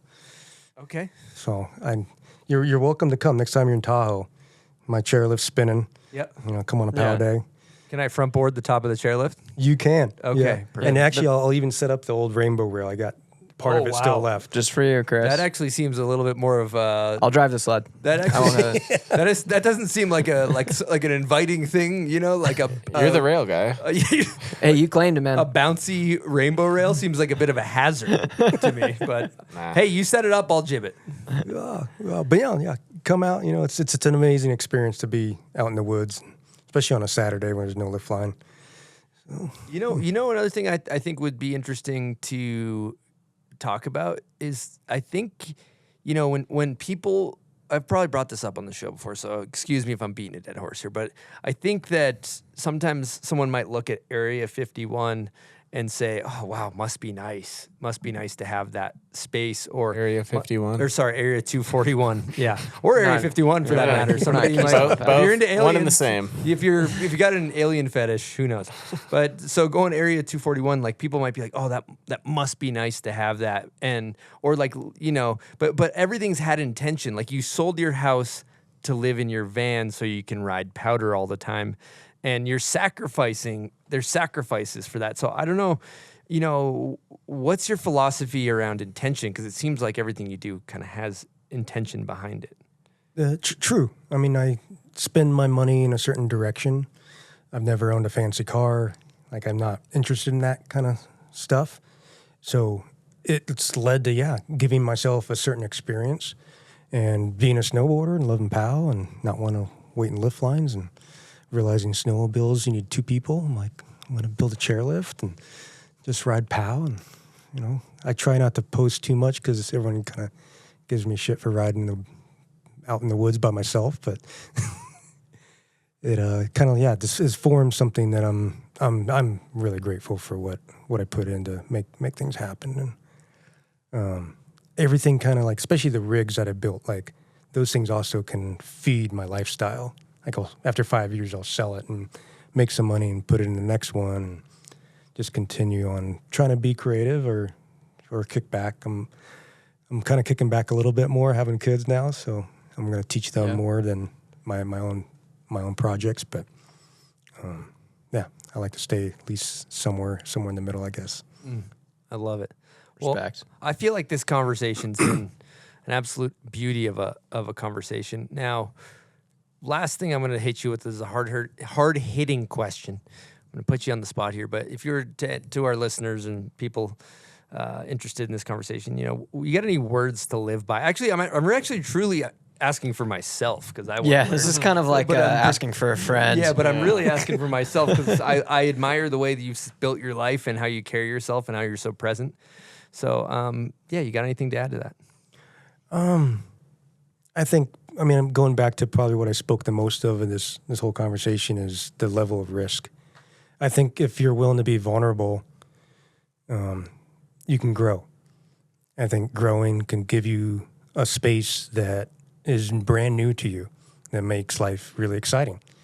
And I think on some level, that's kind of what our time on Earth is about, to grow in some ways, hopefully in a balance. And how to do that, that's up to what your heart says.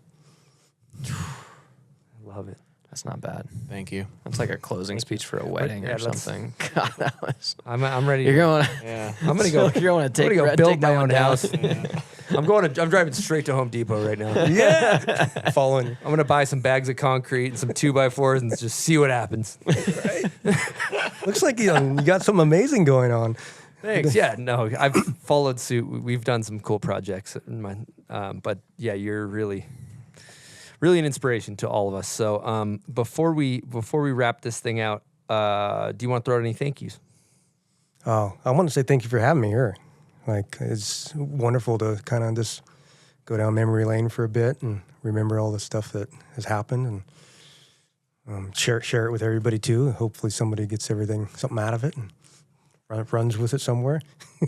But thank you. And I'm actually very grateful for everyone who supports my life, like between my sponsors and the whole fire scene with my shop. I am so grateful for everybody who helped me get me back on my feet.